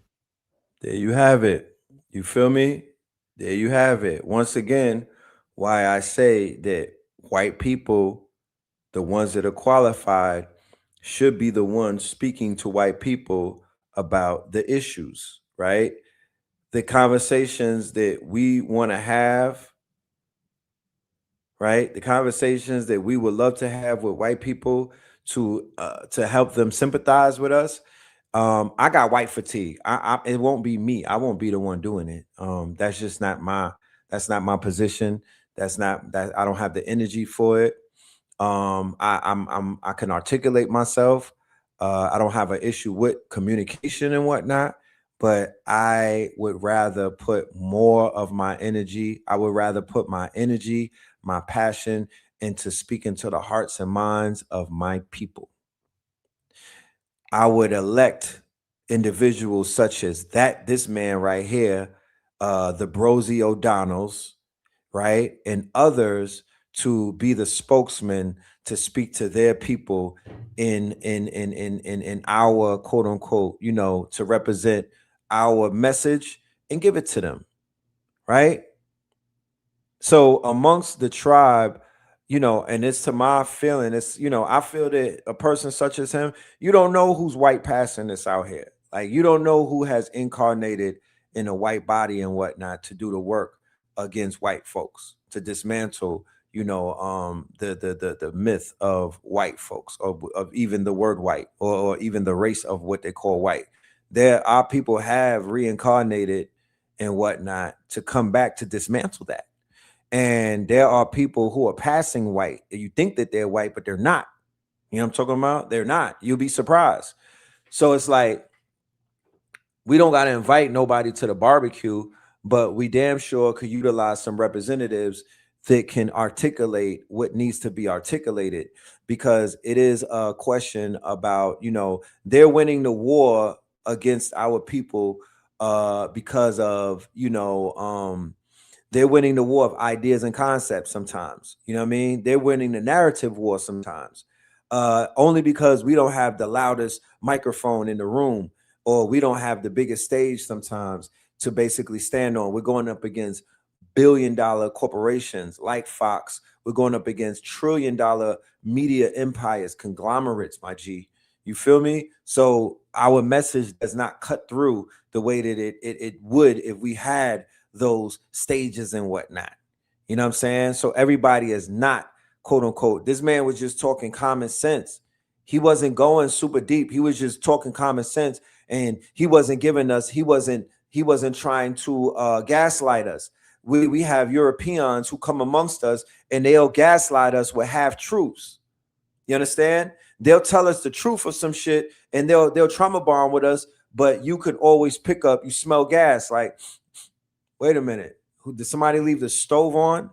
Nigga, I smell gas. Like, what the fuck? Are you serious? Are you dumb? Do you think I'm dumb? Like, let's not do this. You know? So let us continue. Let us continue. Let's go to Brosy.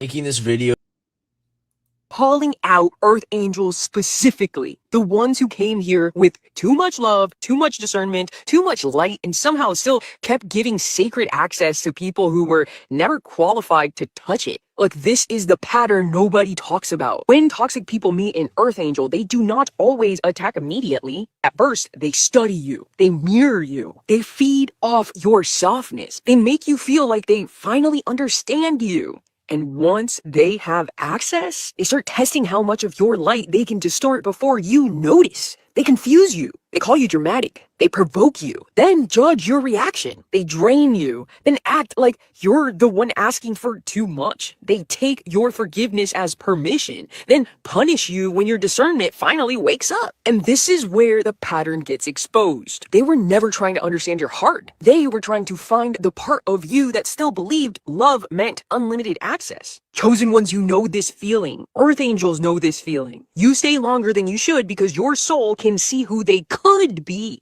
but your body keeps reacting to who they actually are. That stomach drop, that chest pressure, that sudden exhaustion after talking to them, that weird feeling like you have to shrink your light just so they don't turn it into an argument. That is not you being too sensitive. That is your system recognizing distortion before your mind can explain it. Comment scroll below if your nervous system reacted before your mind did. Because this is the part that changes absolutely everything. When they try to break an Earth Angel, they think they are exposing weakness, but they are actually exposing their own inability to honor light. Their jealousy comes out, their control comes out, their dishonesty comes out, their need to dominate comes out, their lack of reverence comes out, because your presence pressures the hidden variable in them. And the more they try to make you look unstable, the more the pattern reveals who was feeding off your softness the entire time. But here's the identity fractured. Some of you are still calling it love because you survived it. Some of you are still calling it loyalty because you endured it. Some of you are still calling it forgiveness because you keep reopening the door.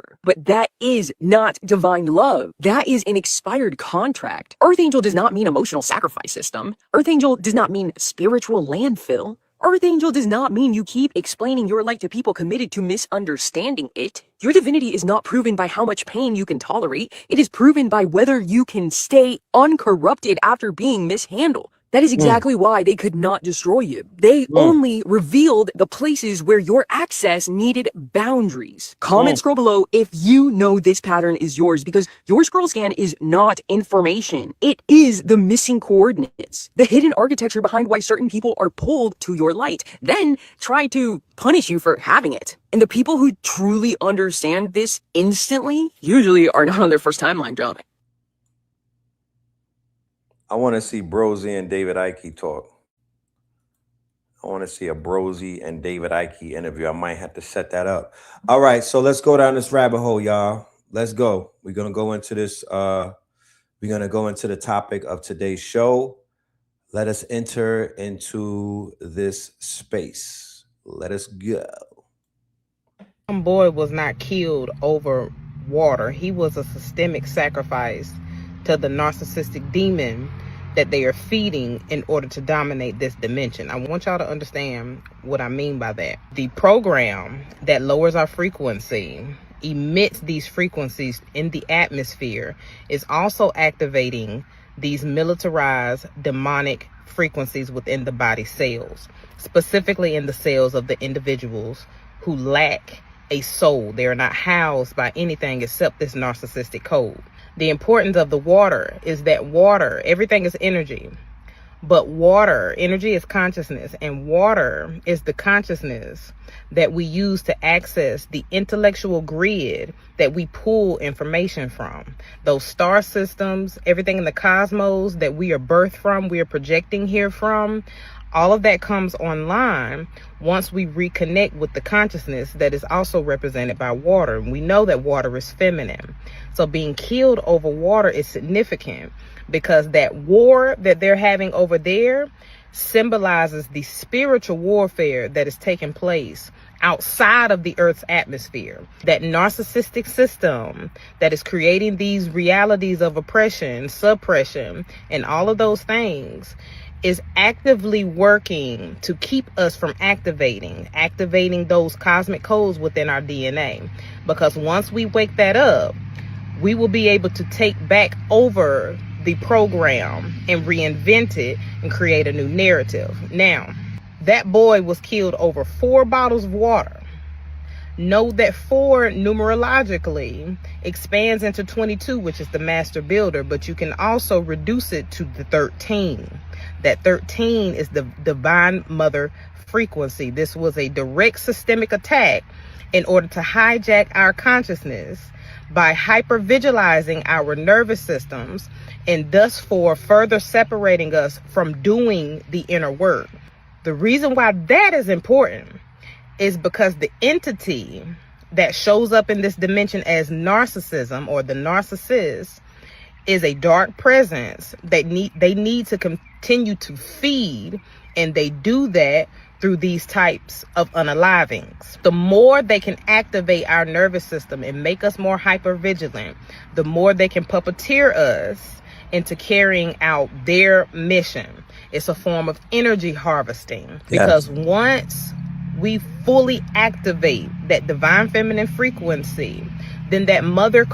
She's talking about Cyrus. I started it out with the Cyrus ritual because the Cyrus ritual leads into the Carmelo Anthony ritual, which is going to lead into the other ritual, whatever ritual that's coming up, because this is 2020 all over again. They are literally, like she said, they are hijacking the nervous system of Black people.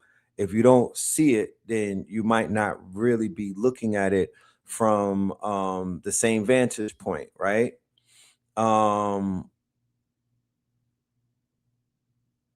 No, she said that the boy got shot over 4 bottles of stolen water. She didn't say that he stole it. The accusation from Mr. Chow is that he stole 4 bottles of water, correct? Or is that not right? That's what was accused. He was accused of stealing waters and whatnot, even though we know that he didn't steal anything.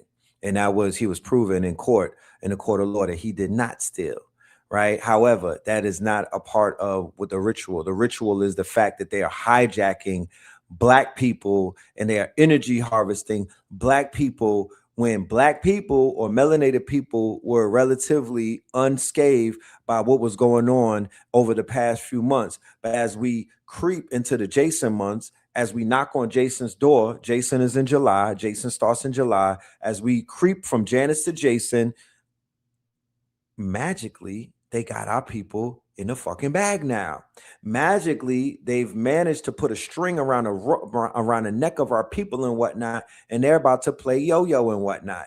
Magically, now they got our attention. How did that happen? They didn't have our attention. And when I mean our attention, I mean that they could push a fucking button and get us going right now. They got a headlock on us. They got our attention, and our attention is an energetic headlock. They don't have it to whereas it's a George Floyd type of, or it's a Eric Gardner headlock. They don't have us where they have an Eric Gardner headlock on us or their knee on our neck, but the motherfucking rope is going around our people's neck. The arm is beginning to quote unquote tighten around the neck. Trust me. They got our people, bro. They are putting our people on a motherfucking hook like a goddamn fish with their mouth open. Trust me. All it's going to take is about 1 or 2 incidents and your ass is going to have a red summer. Trust me. That's what they're building up now. I remember Breonna Taylor. I remember the feeling of Ahmaud Arbery. I remember the threat level. I remember the color. I remember the temperature. And this is the same temperature. Trust me. This is the same temperature. They out there energy harvesting the fucking games, the finals, the NBA finals. They feeding off of that shit. They feeding off of the trauma going on in Texas. Remember, the Spurs is in Texas, and so is Carmelo. Let us go.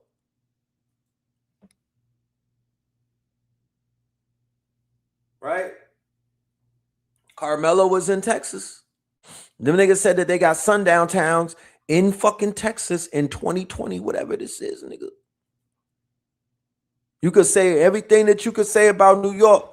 We don't got no motherfucking sundown towns. How about that? We don't got that shit going on. You could, we going through every neighborhood in New York, dragging our nuts. Like, you not gonna say nothing or do nothing to us. White, black, brown, green, yellow. No neighborhood in New York is gonna ban us from walking through there at night. We don't have that type of fear. We don't live in that type of reality. You know what I'm saying?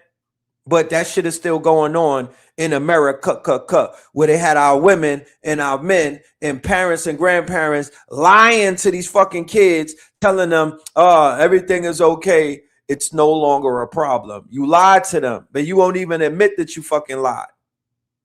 You won't even admit that you lied to these children in their face, because your ass, how did it go away and you didn't even put in no work? How did it go away and you didn't do anything to make it go away but voting for a nigga from Hawaii? What are we talking about? That's erroneous. That's a slap in the face to the people that died for this shit, bro. Anthony case. This should not have come at a surprise for us. We should have been already ready. I think so. We should have been armed. We should have had leaders standing for him. I don't understand for the life of me why a white man is representing this young kid. I'm angry. I'm upset. I don't think it was right, but what am I saying? Everything that happens in America isn't right for the black woman or the black man. All white jury, witness statements changing every so often. If you witness your brother get killed, you not taking the stand, and you think I'm gonna believe that? You telling me a grainy video is shown to jurors, but it was shown in 4K clear to the people that witnessed it? No witness on that stand had that little man's back. None, 0 out of 21 people being questioned. Come on, man, I'm done with all of that. I feel the same way about white people, the same way they feel about my people. Yeah. She be going off. Sis be going off, man, with her orange hair. I'm starting to like her. Let's get more of her. A grainy video is shown to jurors, but it was shown in 4K clear to the people that witnessed it. No witness on that stand had that little man's back. None, 0 out of 21 people being questioned. Come on, man, I'm done with all of that. I feel the same way about white people, the same way they feel about my people. Yeah, try one of us. Mm-hmm. I mean, even just following the case, I know I just, we've all been kind of keeping up with it. And just to see even that the judge, the defense attorney, and Austin Metcalf's father was in, a picture at a party they having the time. There is an alleged post from Austin, from, of course, before he passed, that, he had 2 assault rifles on his, resting on himself in the car, saying that I dare one of the monkeys to come to this track meet today. So basically, Carmelo Anthony killed a motherfucking Chud the Builder. Carmelo Anthony killed Chud the Builder.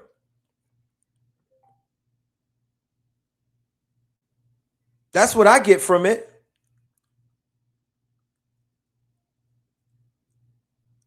Okay. But this is someone where, Carmelo Anthony was a 3.7 GPA student working 2 jobs. But he's the one that we're supposed to believe is a thug, though. Right. Of course. Because that's how they see us. They want everything is good because it's white. And then when it comes to black, it's angry. It's violent.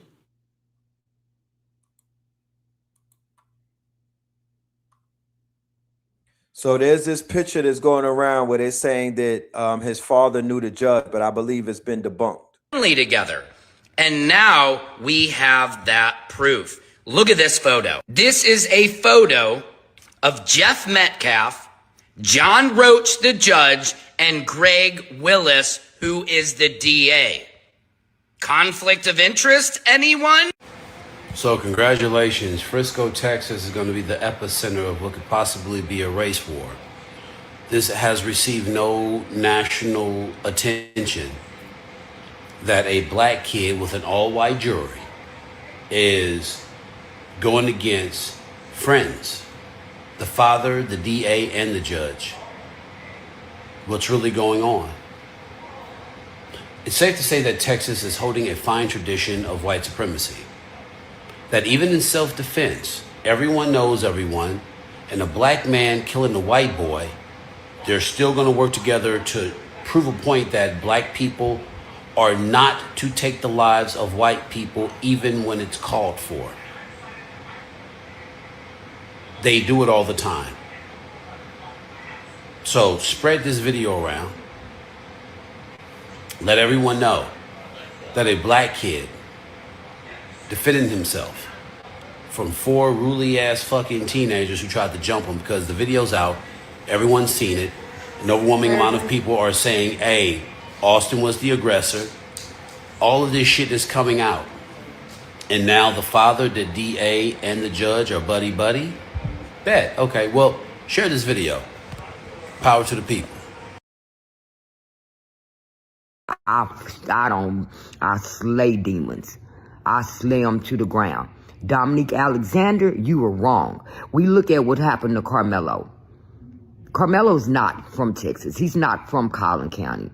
We're from Dallas. We're from Collin County. We're from Texas. We know how these people play the game.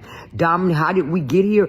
That boy had no way of winning in Collin County if he did not have his own people to represent him away from Collin County. It was no way that Toby Shook and his partner, the ex-DA of Collin County, a white lawyer from Collin County with a white judge from Collin County, a white jury from Collin County, a white prosecutor from Collin County, white teachers, white police, white principals, white coaches, white everybody in Collin County. It was no way Carmelo was going to win.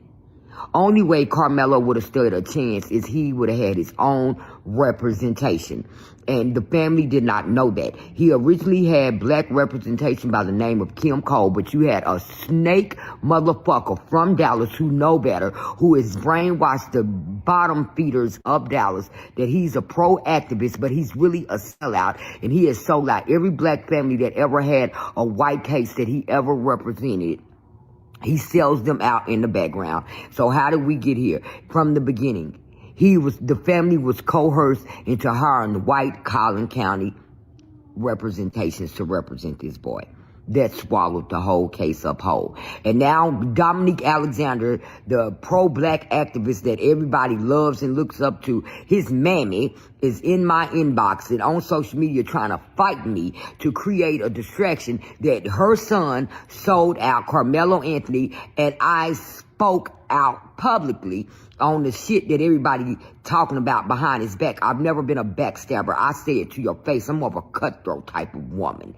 I claim my work. I said it. This is how we got here. Dominique Alexander sold this boy out. I'm done with it. Y'all, I said what I needed to say. Whoever don't like it, take it to your grave. Because I don't care. Ain't nobody ever been able to stop my mouth. I'm forever speak my truths. Thank you for everybody that stuck with me, stood with me, and continue to ride with the truth. And don't get caught up in the lies. Baby, you do not have to Google common sense when you just got it. A pig is not purple. A pig is not blue. It is pink. Use your head. The reason why George Zimmerman and Rick Child felt that it was okay to murder black boys in their own communities is because they knew the black man wasn't going to do shit. And they were going to go to court and fight in a white supremacist society and win. And when they were going to be released from jail, they were going to go back to living their civilian lives as if nothing ever happened. George Zimmerman went so far as to try to profit off of the murder of Trayvon Martin. He sold signed bags of Skittles to mock his death. And he still walks around. Yet in between the time that George Zimmerman murdered Trayvon Martin to today, there have been thousands of black men killed by other black men across America. Let's go. The problem is that the men in the community that are raising these boys, and I don't mean they daddies, I mean the ones in the streets that are raising these young men, they're teaching them that their enemies look just like them instead of raising them to be real soldiers. Crash out on the right ones. Because guess what? Other communities, that's what they do. They round up the YNs of their community and train them to fight for them, not against them. We are in the land of our captors. Pay attention. Y'all gonna have to wake up, man. You ain't gotta listen to me, but you gonna pay the price today or you gonna pay it tomorrow if you don't wake up and wake up fast. You're already on death row and don't even know it. They trying to kill us. I think that they trying to kill us. Make no mistake in the midst of all this fakeness, I'm the realest. I think they trying to kill us. I think that they trying.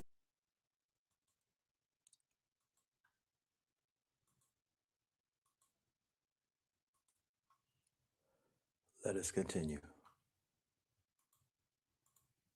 Out to Secret Service Sam. He has released this photo, which is allegedly a photo of the father of the victim in the Carmelo Anthony case, the district attorney, and the judge. If true, this is a huge issue. Previously, I served as an associate judge, and later on, I had cases in front of other judges. When I would have those cases in front of those other judges, every last one of those judges, sua sponte, meaning without motion, recuse themselves out of fairness. That's just what you do. Now, mind you, regarding those other judges, I had never been to their homes. It was nothing personal. We just knew each other socially. Some of us had run for judge together on the same ticket, but I didn't know their personal business. We had never even gone out to eat. This appears to be an intimate gathering of some sort. At a minimum, legally, you're supposed to disclose that to the other side and give the other side the option to file a motion for recusal, or the judge is supposed to sua sponte, meaning on their own motion, meaning even if no one asks, recuse themselves. So this is a huge issue. So that picture has been debunked according to my sources. I just wanted to put that out there, you know what I mean? So we don't get caught up in pushing any narratives that is not going to assist us. I know that the young man filed an appeal today. I saw that come across my timeline. Carmelo Anthony, his team, they filed an appeal today. I will read the paperwork and see exactly what the grounds of the appeal are on, but it's not around this picture. Okay, it is not around this picture. However, we do know that these people, you know, they're part of a good old club. They're part of a society. It's not even a secret society. They are just aligned with one another. You know, let us go. Following this Carmelo Anthony case, and it's always astounding to me how white America, MAGA especially, have the audacity, they have the nerve to say, oh, stop making it about race. Why does it have to always be about race? Because it is. Have you seen the history of the United States of America? Have you seen how we treat Black Americans, especially young Black males? Better yet, do you understand the good old boy system? Do you understand the good old boy system of Texas?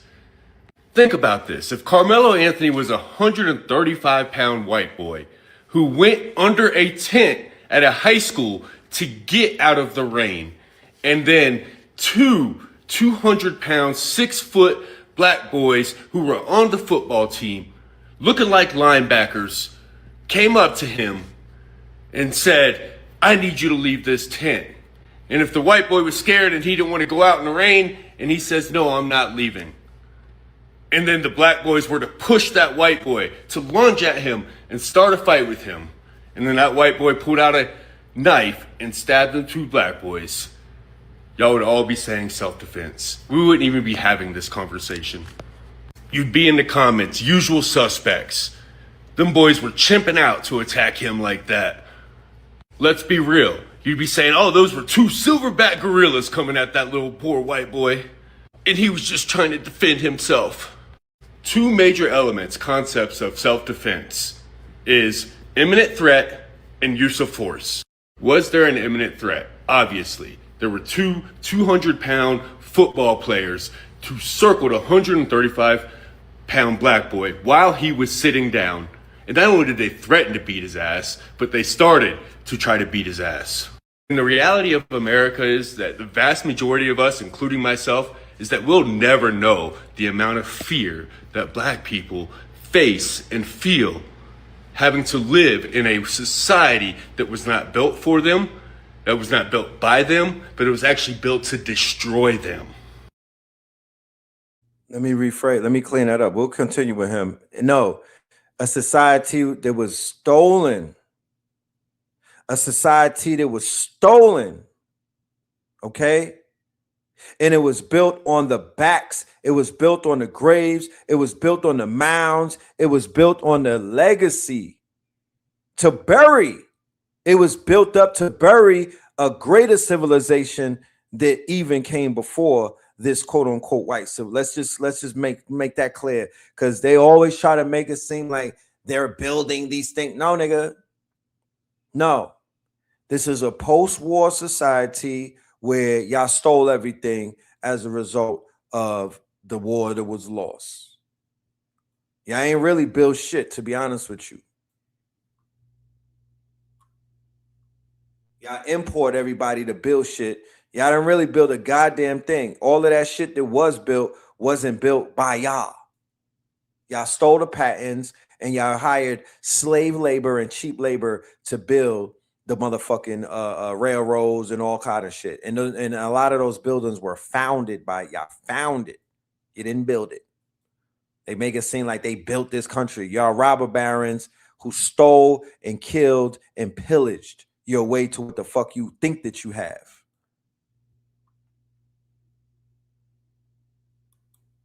Yeah, get the white boy out of it. The video don't even want to play no more. Spirit is like, nah, pack them up. She said enough. Let's go to the next one, bang. Let's talk to Carmelo's parents. Hold the fuck up. The word of the day is accountability. You mean to tell me Carmelo Anthony people raised over $700,000 on a GoFundMe and they sent this man on a platter into a Texas fucking courtroom with a public defender, a court-appointed We cooked as people. We cooked as people. How in the fuck could you see your son in court with a court? Now, I understand shit get rough and times get hard. But you raised over $700,000 and you went and bought a fucking house and a car and your son's life on the line? That shit is unacceptable. That shit is unacceptable. Okay, yeah, the fucking court system fucked us. But what about his fucking parents failing him, man? Come on, bruh.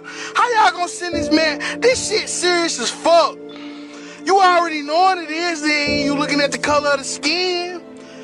How could y'all, bruh? Bruh. The fuck? What was y'all? For Carmelo Anthony. What was y'all? How we gonna do this? Respectfully or disrespectfully? Because I cuss back. I'm talking about all y'all. Amanda Seals, Cornell X, Dr. what her name is, Candace. I got a whole list of y'all motherfuckers. Jamal Bryant with the Target boycott. What the fuck was y'all when it come down to him? I just want to know, because this what tells me is that y'all like the publicity. See, y'all like the motherfucking rush. See, y'all want to fight for when black people are done wrong. But y'all don't want to fight when black people is not wrong and they protecting themselves. This is a young fucking boy who then literally lost his fucking life. Murder is the motherfucking case that they gave him. See, this is what I don't get. I don't give a fuck how much education y'all got. And Amanda Seals, you so controversial. So you mean to tell me you ain't staying up now? You ain't staying up to come to the forefront? I don't give a fuck how educated you is in history, baby. This is history right now. Where y'all at? It makes no sense to me. So when y'all holler about boycott what? Y'all didn't see the fucking play? Y'all was so busy caught up on Cyrus, we needed to be. But see, Carmelo Anthony, we be need a motherfucking rug. Because you know why? He didn't shoot a motherfucker down. He did what he had to do to get a motherfucker off him. So what was y'all? What was y'all? All right. I want to know. What was y'all? Oh, okay. Yeah. Let's boycott. Black people come together. Black people only come together when it's fucking convenient for them. Y'all should have pulled y'all education, y'all resources, y'all money together and helped him. Because we already know that his legal defense wasn't shit. We already know that they plotted against him. So the next time somebody tell me that I'm miseducated, I don't give a fuck about a degree. I don't give a fuck about my pronunciation. One thing I know, I'm a rider. I'm for what's right. I did the fucking boycott. You ain't gotta know what the fuck I did. I walked in this motherfucking street. I'm on the fucking news in St. Louis because I got out there and cut up. You can't silence me, but if y'all gonna fight for something, don't pick and choose. Fight all the way a fucking round. That little boy should be home with his family.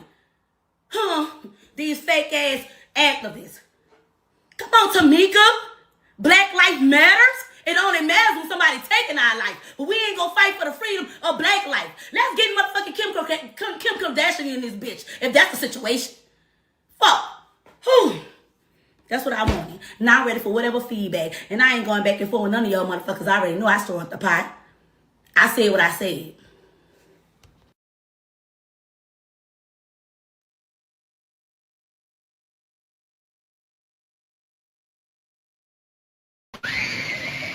Sad day, sad day, sad day. But you know, I already knew what was gonna happen. When I seen Dominique Alexander walking that boy out the courthouse. When I seen Dominique Alexander had his hand in it, I heard him make some calls.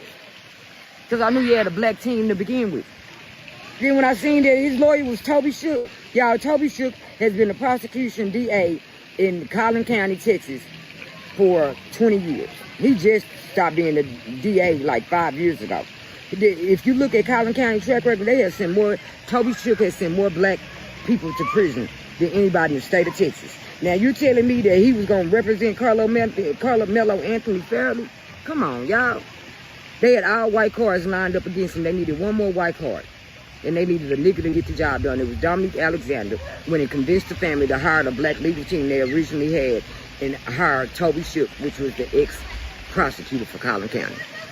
Y'all think Dominique Alexander. If y'all really want to know why we here, it's a Dallas pro-black activist. Black Action Network. Dominique Alexander went and coerced this family, who's not even from Texas, to hire an all-white legal team against an all-white judge, an all-white jury. Everybody against him white's gonna testify. All-white defense team, all-white legal team. He was the only black in there, and Dominique Alexander said, hey, go with an all-white lawyer. I'm your people. I'm pro-black. Black Action Network, whatever the fuck his network is, sell out, dick sucker, buy pussy with the money he got from Toby Shook at the big house in Oak Cliff. Nigga. Yeah, they always paint Scott to be the bad guy. Bitch. Because I stand on the truth. I guard the pearly gates. I'm a gatekeeper for the pearly gates. I'm saying who did in this motherfucker and who did not. Yeah, I'ma always stand on the truth. A lot of people like to live in a lie because the lie feels better. Until the truth of reality catch up like it did today. Scott, you know what the fuck she talking about. I've been living in Collin County like I'm living right now for the last beautiful 25 years. And these crackers don't fuck with me. Because I already know I stand on my all-black shit at all times. I don't fuck with these crackers in no shape, form, or fashion. Pay my own money, pay my own motherfucking way. Don't ask them for a goddamn thing and they stay out my way. And I stay out of theirs. And if I do get in their motherfucking way, they already know, bitch, move out the motherfucking way. Big black sky coming through. You goddamn right. Somebody tried to jump me, bitch, I'ma stab and knock your ass out with anything I got to. That was self-defense all day long. So what we have to do at this point, say, what do we do now, Sky? We get the money up, y'all. He get him a pill. We get him an all-black legal team. And crush the shit out these crumble they ass the fuck down to the ground. That's the only way justice will prevail for him. But yes, he got sentenced, found guilty, as well as 35 years. But I said he was gonna get life. Life is 35 years. Mandatory life sentence. He got 35 years. That's a life sentence. But we can get him out in 2. We push our flex out himself. We get him an all-black legal team that won't sell him out to Toby Shook, like Dominique Alexander did. What is he called? What Toby? Dominique Alexander, y'all. That's the black guy that you see walking Carmelo Anthony out of jail. When Carmelo got out of jail and he had that gray suit on, that dude that's trying to rush him out of block, he's so Mr. Important, the one that's been a family spokesperson, he actually got a check for him to go over there and get the family to convince to hire the black attorney to get the white attorney, Toby Shook, which was formerly the DA in Collin County for over 20 years, that has sent more black people to prison than anybody in the state of Texas, was the representation for Carmelo Anthony. Thanks to Dominique Alexander. Dominique Alexander, boy, you deserve a Medal of Right Congressional Honor. You a fucking biggest sellout in the motherfucking world. The Anthony family went from Texas. They don't know how these fucking crackers roll and these honky tonks do. But you knew, didn't you, my God? You should feel like the man today. You fucking coward. You pussy. You need your teeth knocked down your motherfucking throat. Anybody that fuck with Dominique Alexander, don't come around here ever fuck with me. Rats run in packs. So do snakes, and so do roaches. Bottom feeders and parasites do too. I'm a real live gorilla in the motherfucking mist, bitch. Yeah. Y'all done got the black mama started, man. Y'all done got the black mama started. They riding, man. You know what I mean? What can I say? I'm just a reporter. You know? I'm just here reporting the news. All right, let's go to one more news clip, and then we are going to move on. Get out of here! Sentient plasma. We're going to move on to... Already pulled up to the game.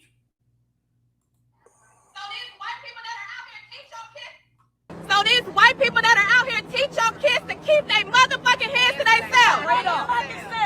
We mind our business until y'all get in our fucking business. We don't show up to trouble.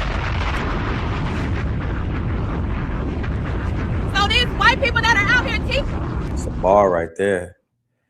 I might have to snatch that for an intro. Your kids to keep their motherfucking hands to themselves. We mind our business until y'all get in our fucking business. We don't show up to trouble. Y'all create trouble and we gotta get in fucking trouble. So leave us the fuck alone and we will leave y'all the fuck alone. Period. All right, let's go to the game, y'all. Shout out to the good brother Carmelo. I know for sure that he is going to be safe inside of whatever facility he is in. I don't feel like he will be harmed at all. I actually saw that they put so much money on his books that it reached the limits, and they said that he can't receive any more money. I know that the brothers behind the wall, especially in Texas, will make sure that that boy is going to live a very comfortable time until his appeal is granted and he is able to come home. God don't like ugly, and them people over there in Texas that did him wrong is ugly as a motherfucker. So he gonna be all right. Let's just hold it up. You know what I mean? They can't hold a good man down. He's gonna be respected behind the wall. He don't got nothing to worry about. The white gangs can't do shit to him. Trust me. You know what I'm talking about? And the black gangs, they won't even bother the brother. They're gonna make sure that he has a comfortable time because they know that he was doing wrong and they were going to shield him. And yeah, that's just what it is. You know what I'm saying? That's what it is. Yeah, but let's go. The official White House account is now calling Donald Trump the King of New York. Now, the White House refuses to post any video from Donald Trump's appearance at the New York Knicks game last night and will only post still images like this one. If you want to know why that is, well, it's because the so-called King of New York, when he was at the Knicks-Spurs Finals Game 3 last night, faced boos on the way to the stadium, faced boos at the stadium, and a number of heckling, and then faced boos as he was leaving the stadium. And now, hours after the New York Knicks lost their first game in weeks, the only game Trump attended, and Knicks fans are not happy with the President of the United States being in attendance and are even calling it the, quote, Trump curse. The White House is declaring Trump the King of New York. Spread the word. Let me know what you think in the comments below. And as always, if you want to support my work, subscribe to my Substack at the link in my bio. Stay tuned. Pulled up to the game just to fall asleep. Messed up the energy of the whole city. shut shit down, makes it inconvenient for everybody just for an ego trip to get fucking relentlessly booed. Yeah, salute to you, dickhead. You just fall asleep. Hello? Well, Grandpa, just stay home, my nigga. What the fuck? I seen this big bag bitch on my fucking TV. This fat slob. New York, we gotta do some vetting, son. There's certain celebrities that should not even be able to walk or enter the arena. He's a Miami Heat fan. And it's coming from somebody. I'm not a Knicks fan. I'm just from fucking New York. And I have eyes, ears, and a brain. I can see when things are off. Yesterday, everything looked off. I saw Howard Nutlick courtside, and I saw, oh yeah, what the fuck? We lost the plot here. This bitch should be in prison. He's the guy that brought his kids to a convicted pedophile's island. Convicted pedophile. He brought his kids. Got this fuckery going on, ruining the look of the city. This old dude that liked Tim Duncan, man. What we doing harassing him? This is not what real New York look like, son. And this is why we gotta take some notes from soccer, where you berate him, say, suck my dick, fuck you, but you never touch the opposite side's fans. They already going into enemy territory. They already standing on business wearing that jersey. And this how we treat them? It's like, nah, all these niggas should be banned. Everybody get the paws put on them. If I was a snitch, I'd be screenshotting and sending it into the fucking feds. But I'm not like that. But hopefully, karma come quick for y'all dickheads. Next, you need to focus on bringing real fans into this motherfucker. We get it. Every single person wants to go to this game. But you need to do some sort of raffle, or you need to be like, banning reselling, where niggas cannot resell their ticket. I don't know how you gonna do that, but you need to do something. You should be the only celebrities in that building for fucking game 4, or at least courtside of you showing them. Timothy, he ain't new to this, he true to this. Spike, definition of he ain't new to this, he true to this. Same with Ben. Got Jay Woods, she dating Carl. All this shit, copacetic, makes sense. All those other motherfuckers, man, y'all throwing shit on. Knicks fans have something to blame the loss on, though. Just blame it on this dickhead. You know what I'm saying? That's the greatest thing about being a hater is like, you can look for anything to go wrong and put all the blame on that and be okay with that. And be like completely in your head that is logical. It's like, oh, nigga, we would have never lost if this dickhead just didn't come. Or he's like, oh, he's the president. He can do whatever he... Duh, I know that. But that was a selfish, egotistical, fucking weird move. This man has not been doing the game who knows how fucking long. No president has ever even attended an NBA Finals game. All of a sudden, he wanted to make this shit about himself. If he really was a fan, he was pulled up out the cut like peroxide and not made it a whole fucking spectacle. Like his best friend and buddy that is so obsessed with Barack Hussein Obama did. I'm just saying. New York turned into Gotham City. Absolute chaos. From April 24th until last night, the Knicks had not lost. New York was a utopia. Everybody was talking about the watch parties, the videos, the celebrations, and then the Knicks lost, and everything turned to shit. There were brawls outside the Bryant Park watch party after the game ended. There were Knicks fans fighting Knicks fans. This guy found a bus sign on top of a pole and then attacked somebody with it. Spurs fans who were wearing Spurs jerseys were harassed on the streets. As you can see, this guy's a little bit older. They were calling him Unk. They call me Unk though, so I guess I am old. But yes, this video goes on for about 2 minutes. Then, yeah, this guy yelling, Spurs jersey, Spurs jersey. This guy seemingly minding his own business is walking down the street. And then they just attack him. They attack him and it turned into a fight. There was one streamer, and there may have been others, but there's one that I saw. This guy, Lenny Miller, showed up in a Spurs jersey and people attacked him. I think he was kind of looking for trouble, but the guy that I just showed you seemed like he was just a random fan. Bottles were thrown at the NYPD. There was a lot of vandalization as well. Street poles were getting torn down. Trees and bushes were being thrown all over the place. Outside of Bryant Park, where one of the watch parties was. Bryant Park's a really nice park in the middle of Manhattan. Bryant Park is a... Listen. I did like 2 shows and I poured my heart out. And I was hoping that the nigga Wembley was watching. And I was just like, please, man, let us win. I mean, I send you some CMOS. I don't know, like what, but I was like, we need the W. You know what I mean? Like, just give us the win, man, and we'll make up for everything. Cause I knew it was gonna come with the L. You don't understand. I don't think people understand with this. Gotham City it's a real fucking thing. They could either destroy that bitch or they could uplift it. I was pleading with them, but they didn't listen. So Donald Trump's energy, right? If Donald Trump wasn't there and the Knicks lost and they had like the MSG watch party, they wouldn't have descended into chaos. It wouldn't have went into Gotham, but because the Joker was in town and he has such a heavy demonic energy and whatnot, and of course he brought his band of quote unquote soups with him. Homelander brought the whole seven with him. That energy is very is very it affected people in a very negative way. You know what I'm talking about? It affected them in a very, very negative way. You know what I mean? So yeah, we'll see what happens tonight. But let us continue. Manhattan near Grand Central Terminal. The response here is going to be, those aren't real Knicks fans. Those aren't actual Knicks fans. No, they are. We see the jerseys. Those are Knicks fans.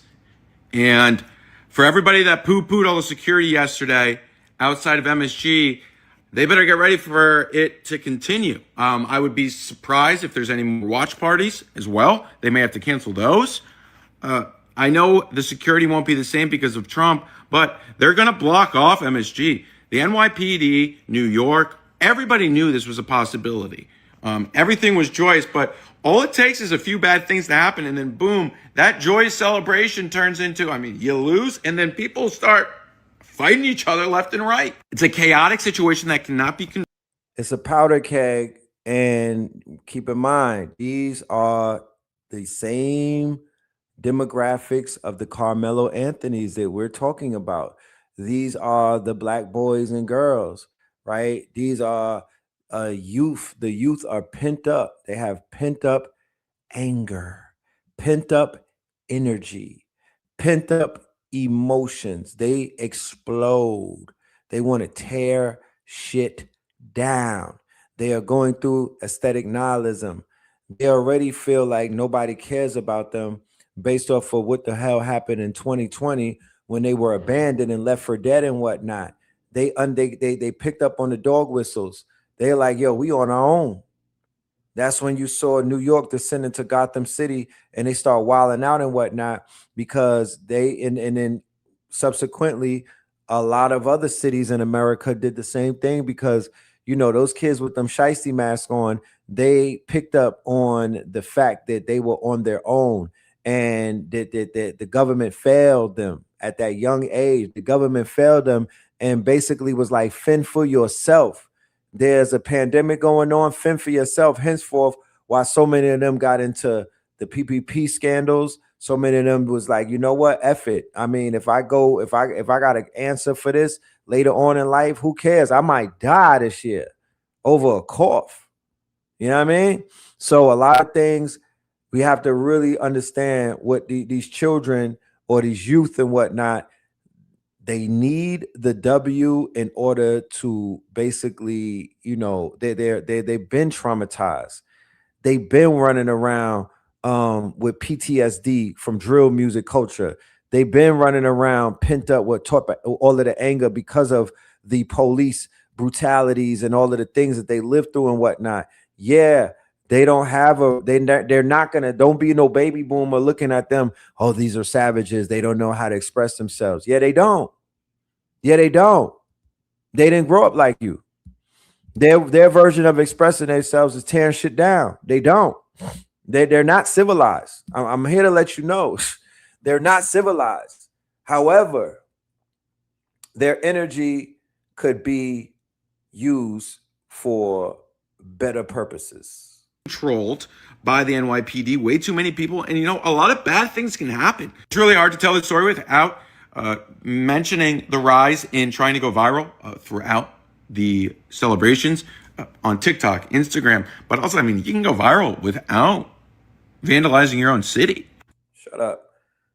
Like I said, the government, they still fear the vandalize, because remember, the same way that they rose up in Argentina, the same way that they rose up in Ireland, is the same way that they could rise up in Harlem, the Bronx, and Brooklyn, and it don't got to have nothing to do with a damn game. How about that?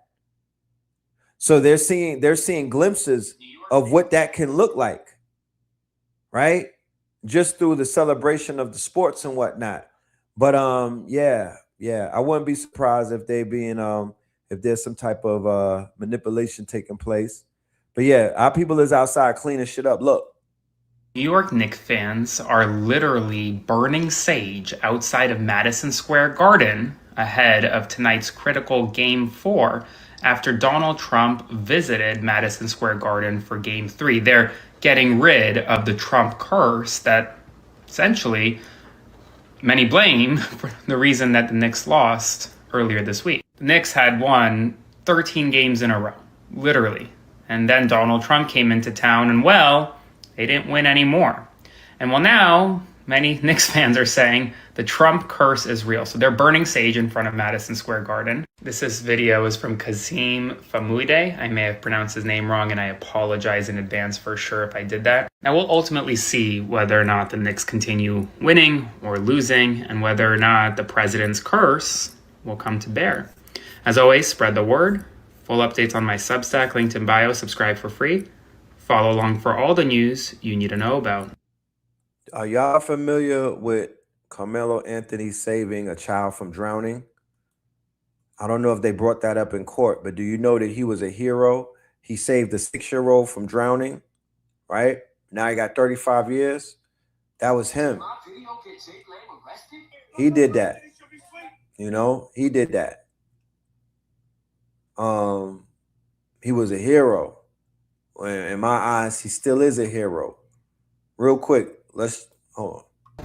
Look, the team played horrible. The refs were awful, but something has to be said about the vibes. The vibes were not right. You could have had people go in the stadium easy, come out easy. Instead, it was impossible to get in. It was impossible to get out. You could have had 100,000 plus crazy rabid New Yorkers surround that building with their energy to get the vibes right. Instead, it was a graveyard around that stadium. Also, this man could attend. Wow. Wow. The first finals game in 30 years. And to accommodate Mr. Trump, you cleared the plaza, you cleared the watch party, you made it impossible to get in and out, and you had people sitting in there for 2 hours before tip-off. Wow.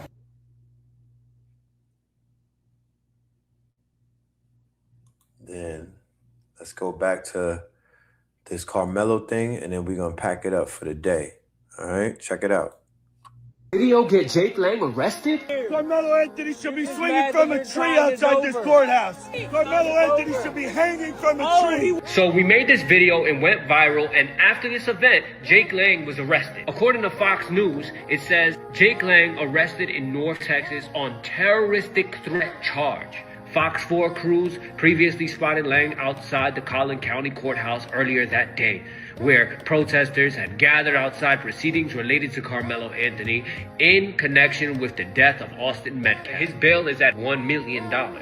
He has so many events, so I'm pretty sure that his charges are a culmination of all of these different protests and all of the quote-unquote inciting of riots, etc. So I guess we'll see what happens, but this is why I tell you all to make sure that you support independent journalism. We'll keep you posted. This is not a racial thing. I'm tired of pretending like that shit ain't happening. We're talking about Mexicans being rapists. We're talking about Mexicans being immigrants. We're talking about black. I am fed up. This is not a racial thing. I'm tired of pretending like that shit ain't happening. We're talking about Mexicans being rapists. We're talking about Mexicans being immigrants. We're talking about black people robbing and stealing and killing each other. But ain't nobody talking about white people fucking children. And it's overwhelmingly. I'm fucking tired, bro. I'm hurt. I'm fed up. That's all it is. Why are we pretending like this shit's okay? They have this domination thing, bro. They feel like equality is the end of their domination. They don't feel, they're weak men. They don't feel powerful unless people are suffering, unless women are under them. And that's the same, that's why those people go after those children. It's got nothing to do with being horny. Why men rape had nothing to do with being horny. They get horny from the idea of rape. It's the rape that makes them horny. It's the idea that they can do this to a child that turns them on. It's the power dynamic. They're weak fucking men. That's why they become elitists. That's why they become these ultra billionaires, because then they can do what the fuck they want and pay people off and fuck with these kids. And nobody's saying anything. And for all you bitch ass motherfuckers, if you got over 100,000 followers and you ain't said nothing, I don't give a fuck who you are. If you ain't said nothing about what's going on today, you're a piece of fucking shit.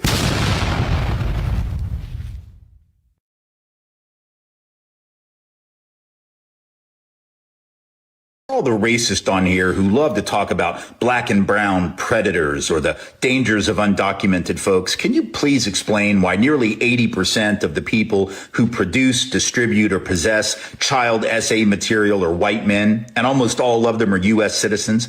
And by the way, you can check that data for yourself. So you see this?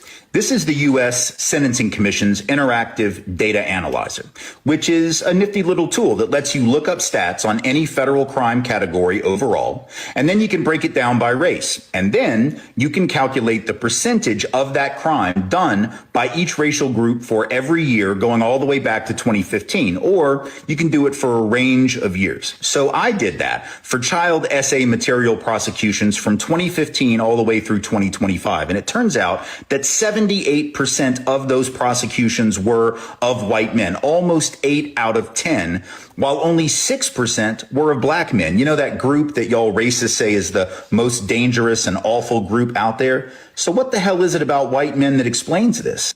I mean, after all, for other crimes, everybody's got a theory to explain it, right? For typical street-level violent or property crimes, both the left and the right have theories. We on the left say socioeconomic factors can explain them. The right says it's culture, maybe even biology. But my point is, everybody has a theory.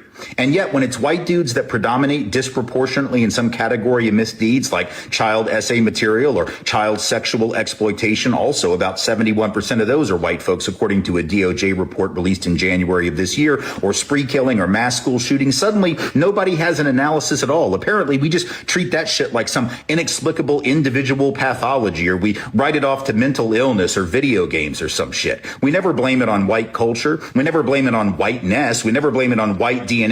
We never ask what's wrong with the white family. We do that about the black family all the time. We say, where are the black dads? We never ask where the white dads are. What's wrong with white fathers? Well, apparently some of them, some of the white dads and some of the white uncles are online looking at the child SA material. That's the problem. If we were actually a country that cared about actual predators, particularly the ones who threaten children, if we were actually worried about danger, we'd be asking this question about why white people and white men in particular are so predominant in this category of dangerous criminal offending. But we're not that country. We just want to racialize danger and crime. We don't actually want to protect people from harm.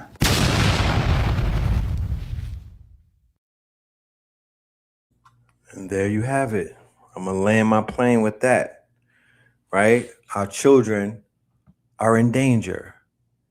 And there is an accomplice, right? Not to say that all white people are dangerous to our children. Not to say that black men are not dangerous to black children. Not to say that black women aren't either. But there is the facts and then there's the fictions. You feel me? There is the facts, there's the numbers that don't lie, okay? And there's the reality that all of us have that has been given to us through the media, through the press, and things of that nature. You know, we're going to have to do a part 3. You know what I'm saying? We're going to have to do a part 3 because we got to get to the bottom of this conspiracy and come up with some ways that we could counter the conspiracy. You feel me? We want to counter the conspiracy. What we can do right now as parents is to be a little more vigilant. You know what I'm saying? If we were already vigilant, we just might have to turn it up a notch or 2. You feel me? We got to pour into our children, though. We don't have to live our lives like we behind enemy lines in fear. That is not the message that I'm promoting. I'm more so speaking about, you know, a more vigilant spirit, you know what I mean, to cover them with. They need to get covered with a more vigilant spirit and whatnot. But we do need to be honest with them about the realities of this world that we're living in right now. You feel me? We don't want to create racial divides or any type of things of that nature, but we do have to be honest with them. We are not in a post-racial society. We are not in Obama's dream, or nor are we in his hope. That shit has to be reevaluated, and we need justice. You feel me? We need some forms of justice spiritually and in this quote unquote physical realm. So yes, we will continue this conversation, and we will be back to bring that. All right. I do want to leave on this note, ladies and gentlemen, that today at 8 o'clock, me and the good brother Hitsayu Aku, we're going to be giving an empowering workshop. All right. All solutions, no problems. All signal and no noise and whatnot. We're going to be doing the Get Money workshop. Shout out to all of my KTLians who already signed up and been in the building. We already did the orientation last Wednesday, every Wednesday, 8 o'clock on Zoom. This is available to my top Patreons, my 72 Clause members, and also my Imaginarium paid members, of course. You know what I mean? Membership has its privileges. So we'll see you at 8 o'clock. Me and the good brothers coming together to break down GitHub and all of the opportunities that lie with GitHub. I don't know all of my techies. I know that you tapped in with Mythos and Fable 5 from Claude, the most powerful AI system on the planet right now. It was made available yesterday. So I've been tapping in. I've been breaking through, having breakthroughs, and doing some powerful things with these tools and whatnot. So yeah, may the saga continue. May the saga continue. I will see you all. The QR code right there for the Get Money. If you want to be in the building with us tonight and tap in and get some power, because that's the only thing that's going to alleviate what's going on right now. We need some more power. The power that we have, or the power that we profess to have, it's not enough. It's time to power up. We got to protect ourselves with the power that we can accumulate right now. And that power is going to come in the form of camaraderie, right? The power's in the people, of course. It starts with the people. It does not start with no goddamn money and whatnot. It starts with the people and the spirit of the people. And it's going to start with our consciousness, something that we have to rise. We got to rise our frequency. We have to rise our consciousness. Our consciousness is going to change our perception of the world. Our perception of the world, once it changes, our reality changes. Once our reality changes, then things begin to shift to the better. All right. The reason why a lot of our people collectively are going through a shitty ass situation is because of the spell that they put on our people, and our people have an agreed upon reality where they're the victims, where they are quote unquote downtrodden, right? Where they're being held back, right? And where they are quote unquote in a weaker state. If the link is expired, just go to the Patreon. You could click on the QR code and you could sign up to either the Rainbow Opal or the quote unquote Citrine membership. And that will also grant you access. All right. That will also grant you access as well as a Cash App. But we got you. Okay. No fret. You can hit the Cash App.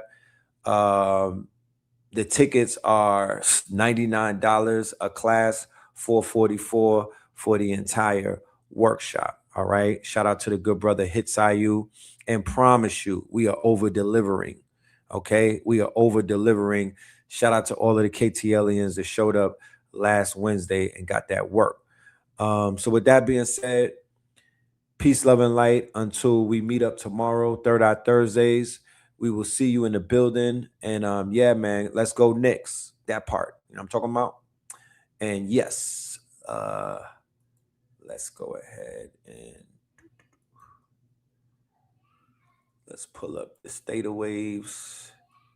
Yes, sir. All right, y'all. Peace, love, and light. We'll see you tomorrow.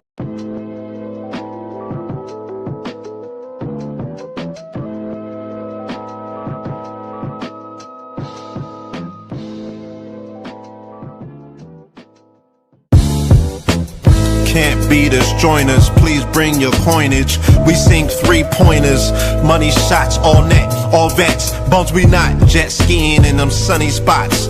With women edible like gummy drops. Dummy stop, dummy stop. No weapon form can intercept the storm. Once my intellect is on, I'm projecting on magnetic fields and interact with blacks with athletic bills.